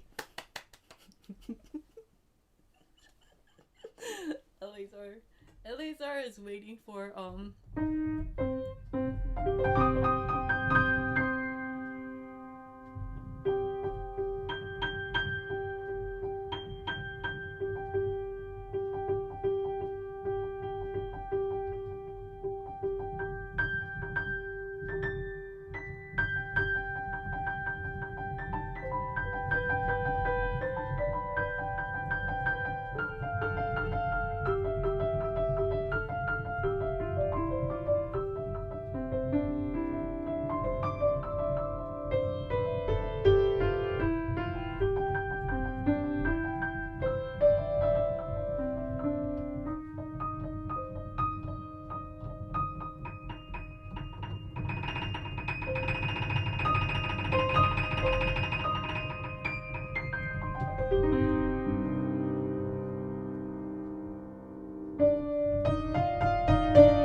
Eleazar says darkness, my friend. Doremi. Yes. Precisely. Yes. You've asked for La Campanella. Darkness. Darkness becomes you. Yeah. It's Hobbitses playing Dark Doremi. You're welcome, Eleazar. I am so dark and mysterious. Oh yes, you definitely are. Are you familiar with Super Mario Brothers theme? Oh yes. Do you want me to turn that dark?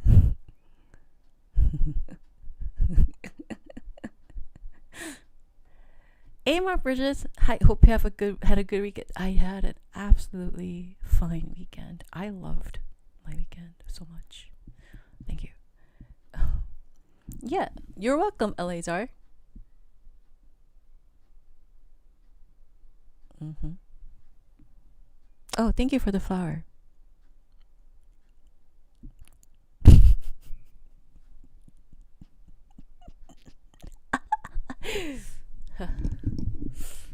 Let's do.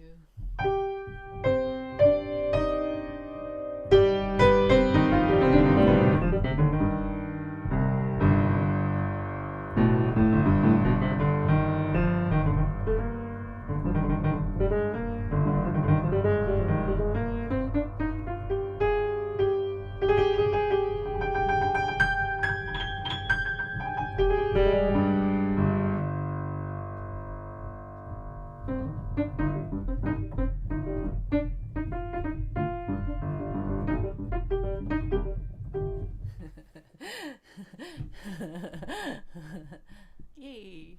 Oh no. Hey, Ganesh, you said you needed sleep. Are you all just sleep deprived Europeans here? Yes, zombie Europeans. Oh no. Is that why you like the dark Doremi? Oh no.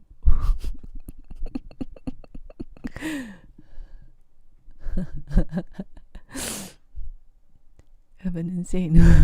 Thank you. Thank you. Hello everyone. Hi, like, subscribe, join membership. Hi.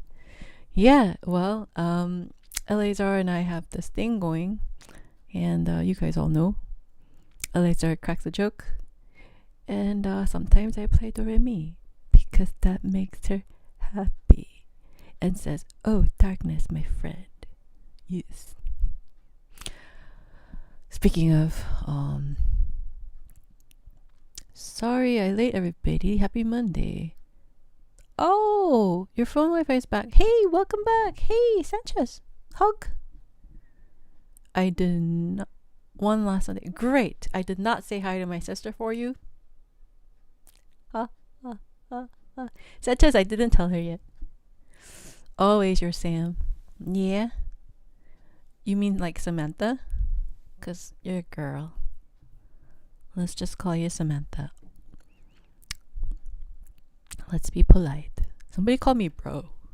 Somebody said, I think I played like Baby Shark or something, and then somebody said, bro still made it sound good. Or something like that. And I was like, I ain't your bro. Who you calling bro? Yeah. Off right now. Gotta start at my work. Okay. Cool. Thank you. I know, a silver wolf. Isn't that funny? The audacity. Who you calling bro?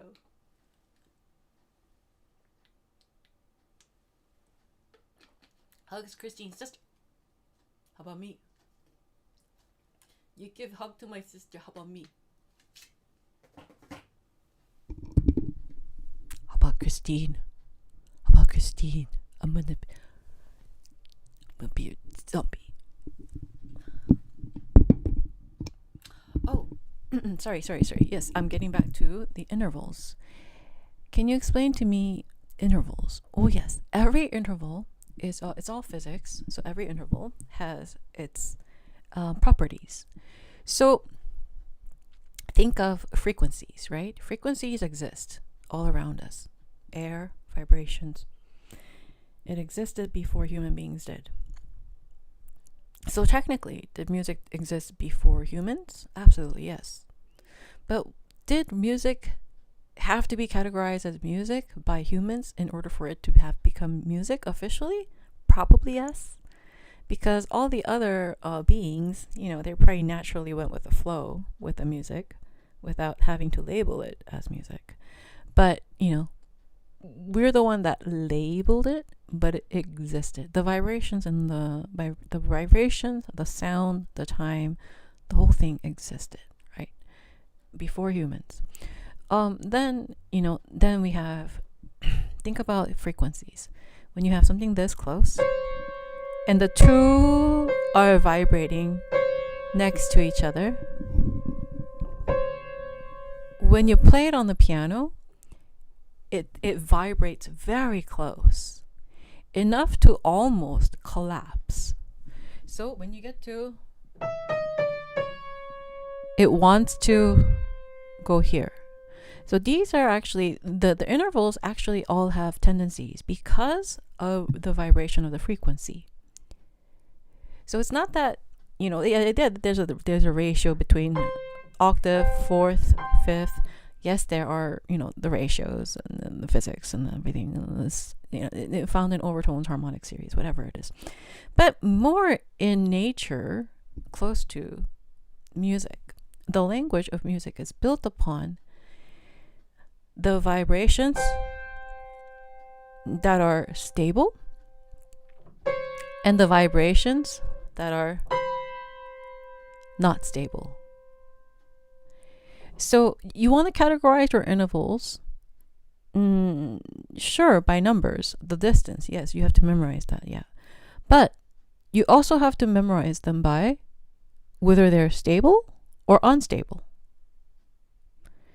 And that's the next step, right? Remember the intervals. Remember what I said about intervals. Remember the odd intervals are all based on thirds. So you're going to have 3, 5, and on the staff paper, you're going to have line to line or space to space, right? Those are going to be 1, 3, 5, 7, 9. They're all going to be line to line or space to space. But if you have a mixture between line and space, then it's going to be even number. Because of that. Now, the next step to memorizing intervals is what I said. You're going to have to remember whether they're stable or unstable. That's actually the next level of intervals. So I want you to remember that. On sheet music, if it's line to line and you can see if it's small, if it's like right next to the line to line or the space to space, then it's going to be a small number because the distance is small, right? Interval is the distance between first note and the second note, right? Distance between two notes, right? If the distance is larger, then it's kind of like mileage, right? It's going to be a higher number. If the distance is shorter, then it's going to be a smaller number. Makes sense, right? So I want you to kind of practice your intervals as that. And now, intellectual property of Dr. Christine Hye-Su Kim. It seems like, whatever I say might be, available online and things like that. But it's actually the way it's curated that belongs to a specific person. The way it's taught, the way it's explained, the way it's fleshed out. It belongs to one person. If you use any of these things elsewhere, you're going to have to either quote me and give me proper credit, or ask me for permission and still quote me and give me proper credit if it's not something you came up on your own. Hope this helped. Like, subscribe, join membership. Believe it or not, there are people who copy me and claim my work as their own. And if you get caught, it's a whole thing. So, Yeah, and I'm not a no-namer, so. And even if, even if it's just like one audience goes to the next and then finds out, oh, well, but she was talking about this, but then now they're talking about this, and it seems like he's copying her, then you're going to lose credibility because I'm the original. Just FYI. Like, subscribe, join membership. Thank you. And yeah, a lot of people don't connect between technique and musical, and then music and music theory. They don't make that connection, most people. So people will know. If you're worried about people, or if you're trying to get validation from people by using, stealing my materials, being sneaky and stuff like that, well, your reputation is gonna go really down. It's gonna be like in the trash once people find out that you are not the original person. So try not to do that. Anyway, hello everyone. Hi, like, subscribe, join membership. Thank you.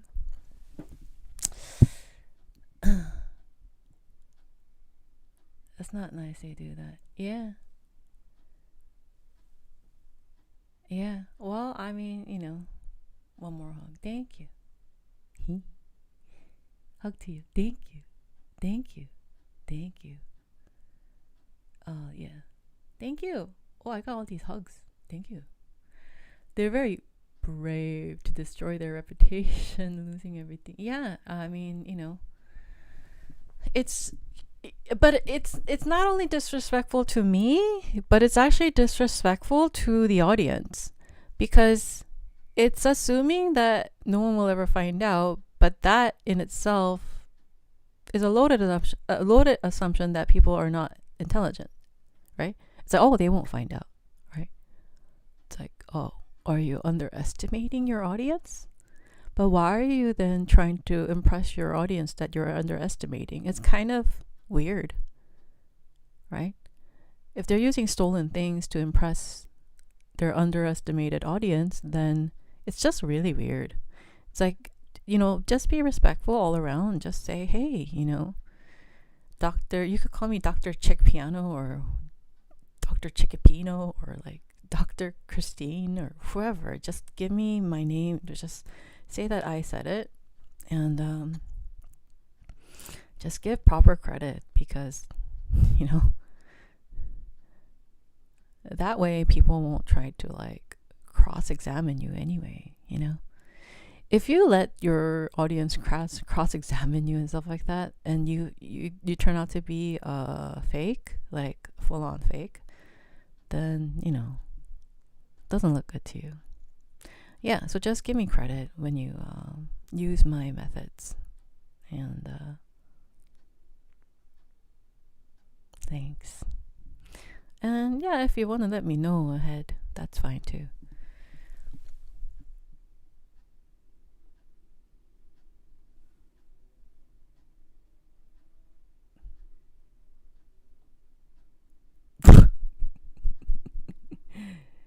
Dog chick. Maybe that won't work. See, they won't know who I am by that. Dog chick. Who's doing what, Christine? I would even do that. Whatever you're saying. Hope you're fine. Hope all is well. Yeah, it's okay. Yeah, this piano world has its own K-dramas and scandals. Absolutely, yes. I mean, it's it's like it's a very cutthroat world here, and I mean, I'm pretty low key about it, but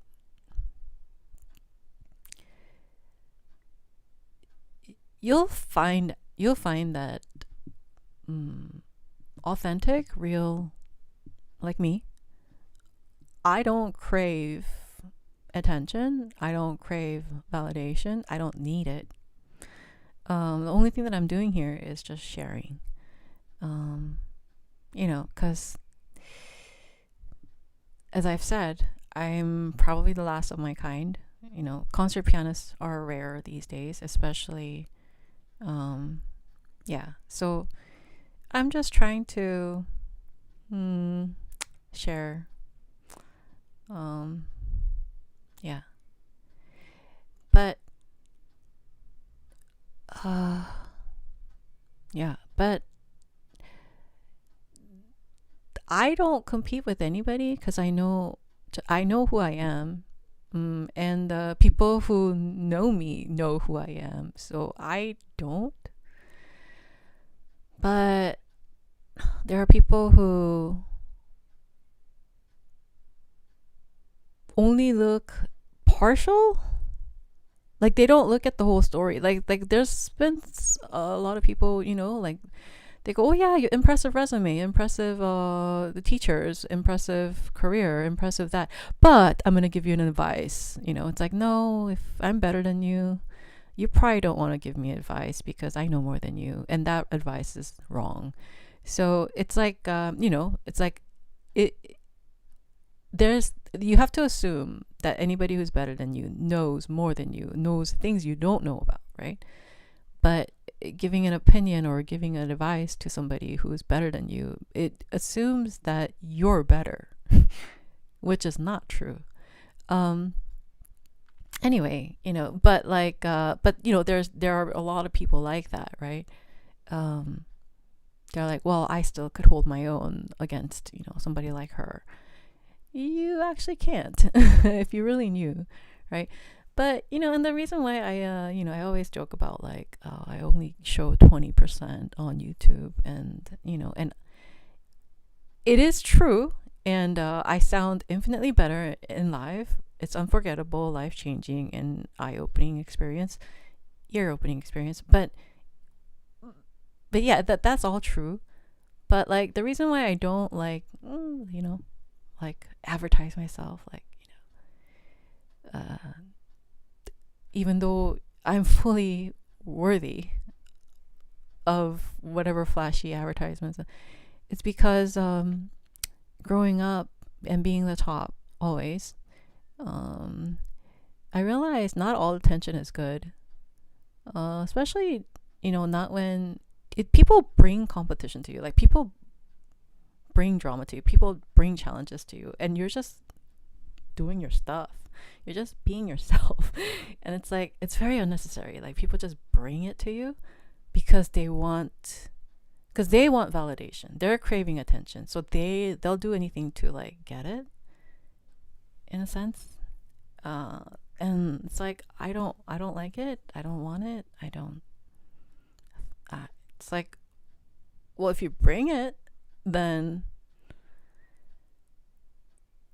and if you're really up to it, then I'll give you the truth, and the truth will hurt you, but you want to bring it, it's like, it's just not a wise thing to challenge someone who's actually real. You don't want to challenge somebody who's the real deal. Because anyway, but it stuff happens. It's just life. And I don't really mind. I don't care. I actually am very neutral. I don't care. I'm very neutral. Anyway.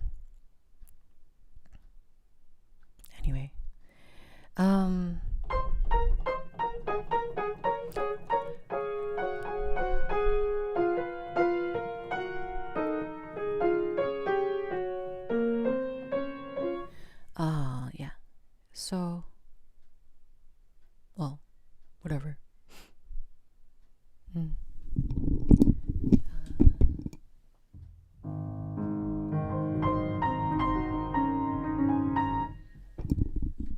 Eleazar says, hey, hello. Yes, Eleazar says, the prodigy educated on elite level from the start have completely different path, education, mindset, etc. than other breed of pianists. People don't understand that they're putting all in the same category. I know, yeah. And, yeah. they think pianists are all pianists. But you know, it's a night and day difference. Yeah. Are you doing any teleporting? Because I did feel the wise thing to say. You just did, but yeah, cool. Do you teach piano lessons? What is your rate? Oh, can you afford $1,000 per hour? I like your jacket, Christine. Sure. It's a Russell. I am Russell, everybody. From Up. You know, Russell.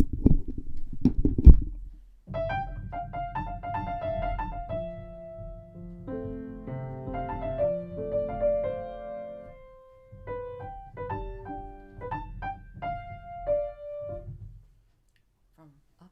Yeah, I'm Russell.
Another thing is, people, they get very triggered.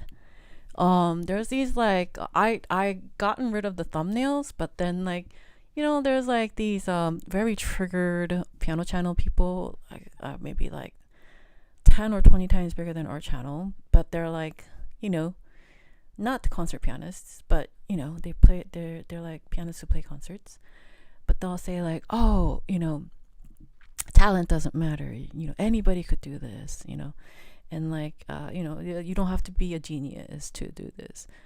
Yeah. Yes, most things with hard work and dedication and time will get you, pretty far, but they're missing the whole point of a genius. They're missing the whole entire point of a genius. The genius does things instantly. But why does that matter? Well, if a genius is able to do things instantly and get it up to a very high level, first of all, if the genius keeps doing the whole, practicing the same piece over and over again, they'll come to a state of enlightenment where nobody could duplicate that level. Another thing is, after then the genius is able to do multiple things at once. So instead of just practicing piano, instead of just learning notes, they're able to study what business law, philosophy, kinesiology, art history, orchestration, jazz, pop music. They're able to do a lot more. Like even just in terms of music, like music history, this music history, that music history, Renaissance music history, medieval history, so on and so forth. So they're trying to say, or some people even just say there's no such thing as genius, which is pretty absurd. But the key point of somebody meant to do something is that it shaves off a lot of effort and time, which then opens up a whole entire section to be explored. So while somebody's going,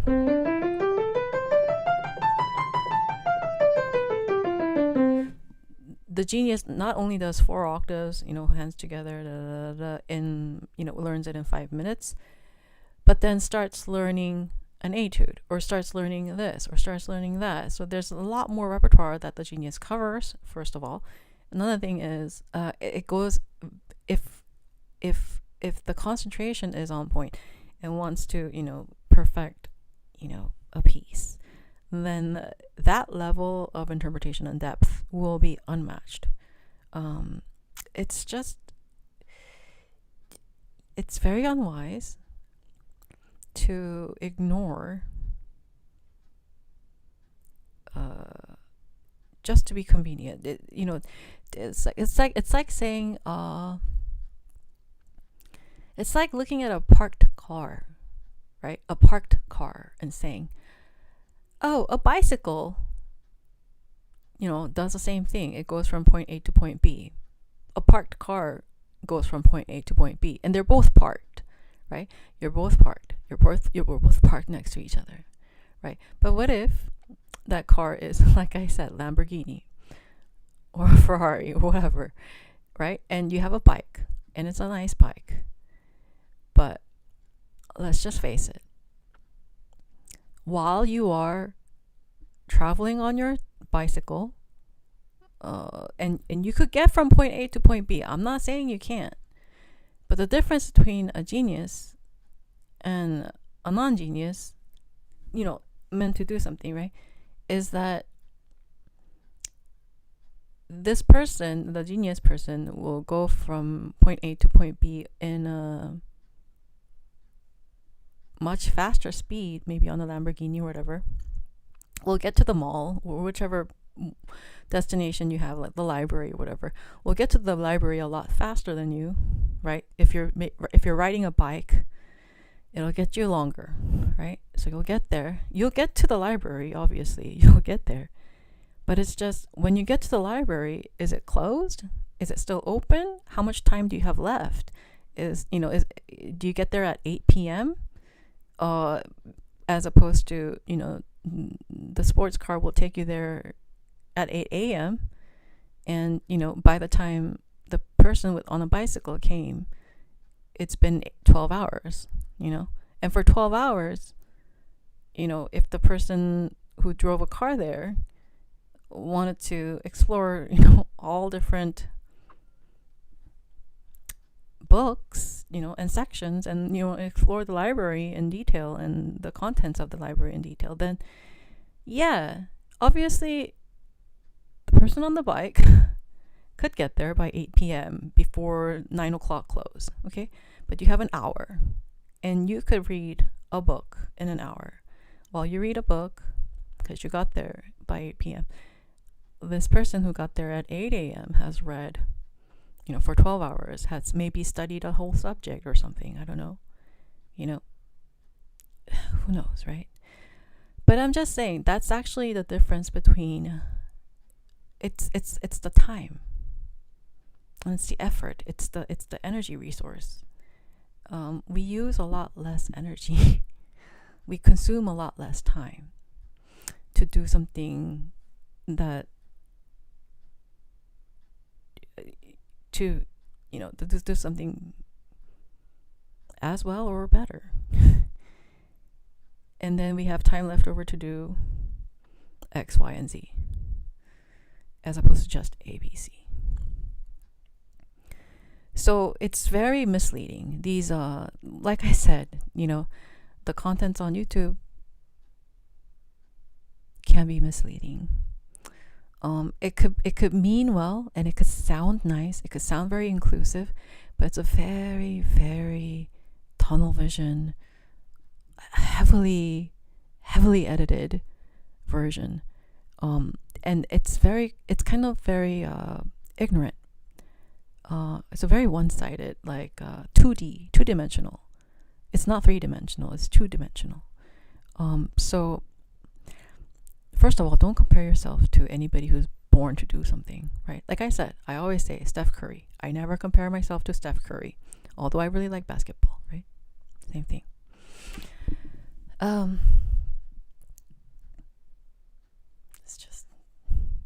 It's a very cutthroat industry. I understand, but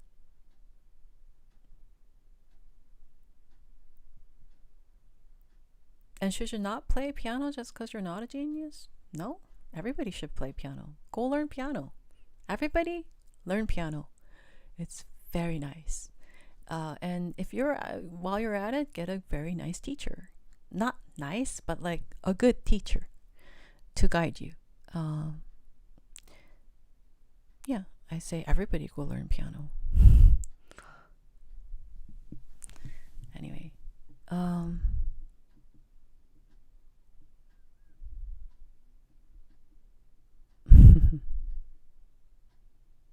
yes. I like your jacket, Christine. Thank you. Cool. Well, okay, I'll play piano tomorrow, but without teacher. Okay, cool. Cool. Yeah. Well, I'm just gonna practice this.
Okay, well, I piano for summer Friday. I learned to play wrong, but I'll try. Yes, learn piano.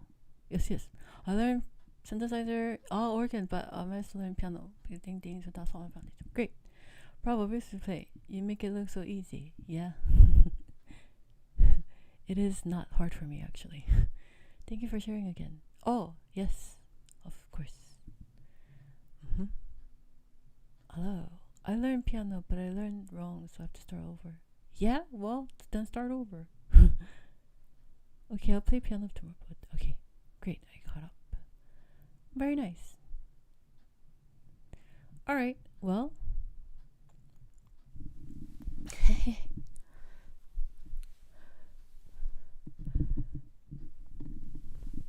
Oh. Are you wondering about my IQ? I wonder if your IQ is greater than 145 or greater than 175.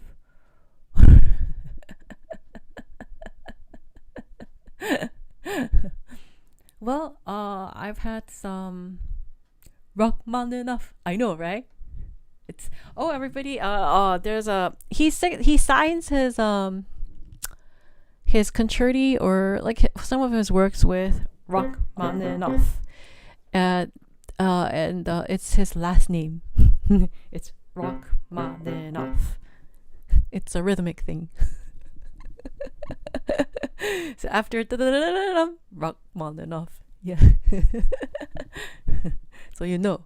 If you didn't know in the middle or the beginning, you know at the very end, it's Rachmaninoff.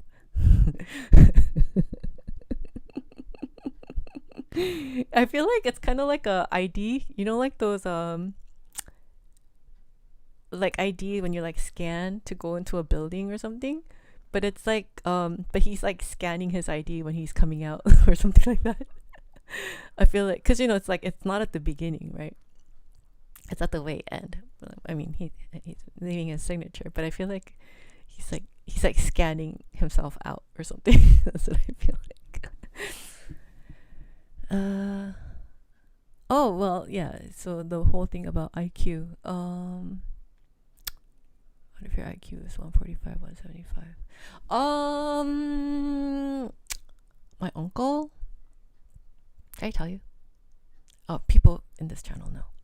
My uncle, he's retired now, but he was the primary care for the former Samsung CEO. He has a lot of patents under his name, and he was voted #1 doctor in Korea by doctors. And he had like a TV thing, like a documentary, and then anyway. He's very famous, very well known. I mean, if you're primary care for Samsung CEO, you're at a certain point of expertise. Anyway, that's my uncle. So I actually have some very smart people in our family. I think I just got lucky to be born in a family full of really smart people. Like both of my great grandfathers went to universities, and I think they went to universities when going to universities was not a thing. So the great grandfather on my dad's side got his degree from Seoul National University, which is arguably the best university in South Korea, I guess. He's from Seouldaek. That's my great grandfather on my dad's side. And then the great grandfather on my mother's side, he went to Waseda University or something like that. So he studied abroad or something like that. Anyway, I think, yeah. So I come from a family that went to,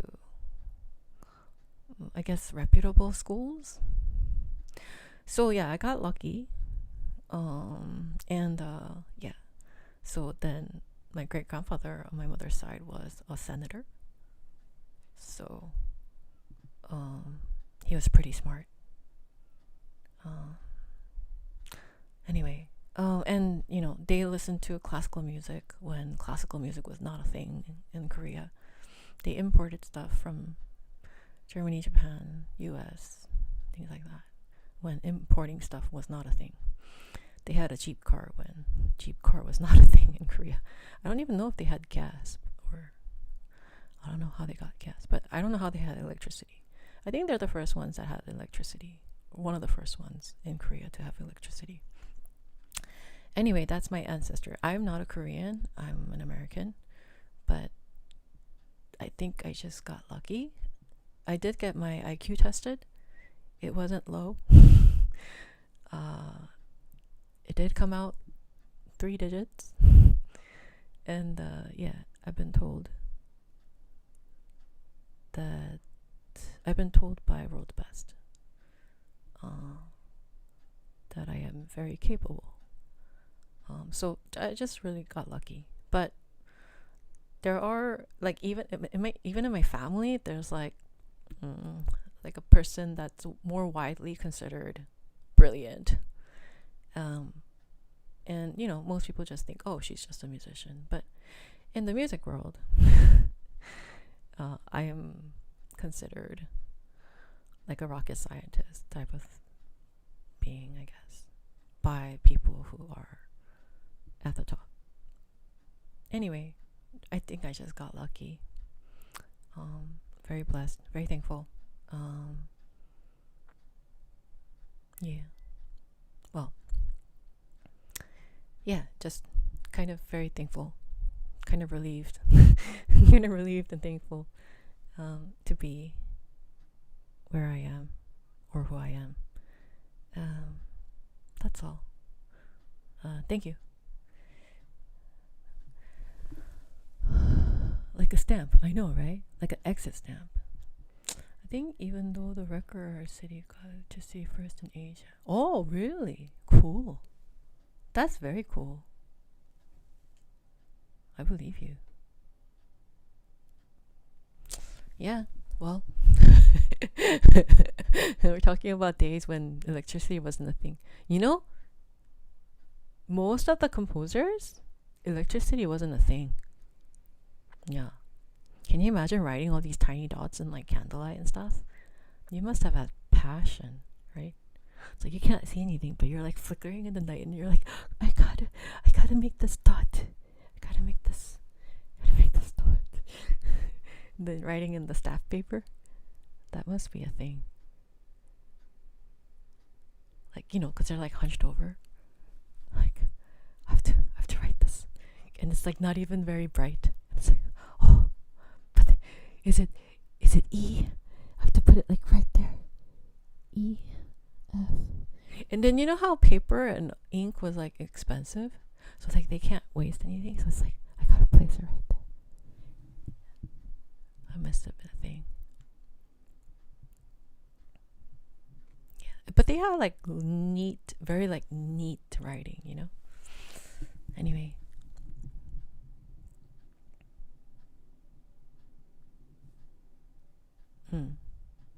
I guess. Yeah. Yeah, thank you. Yes, thank you so much.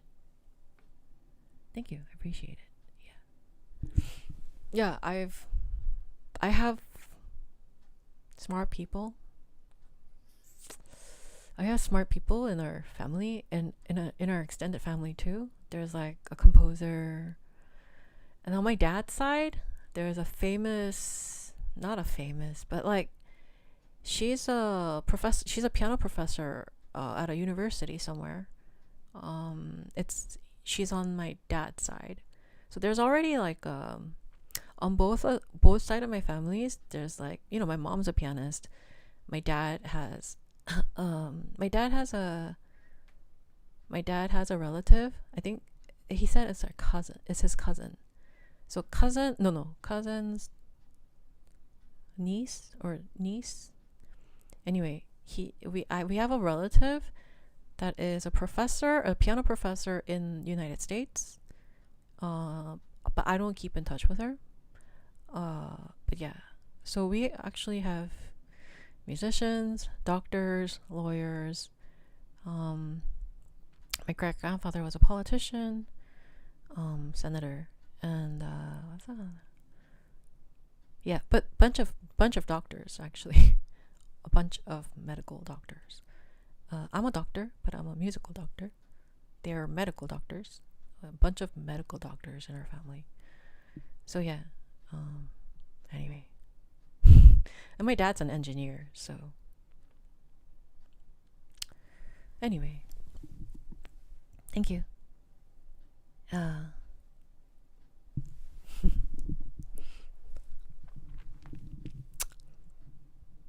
think I want to sign off.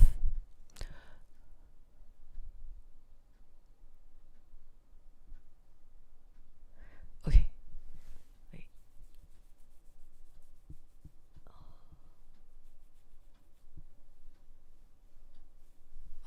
Yeah. Come to think of it, all my extended family members are doctors and lawyers.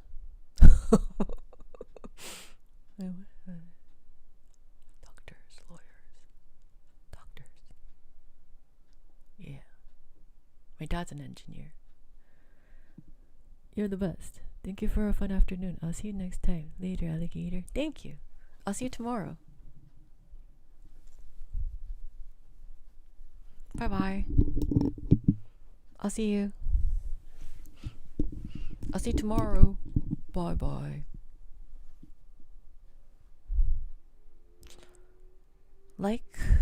Like, subscribe, join membership. Gosh, turned into a panda. Thank you for playing. It was awesome stream. Have a great day. Thank you. And everybody go practice piano.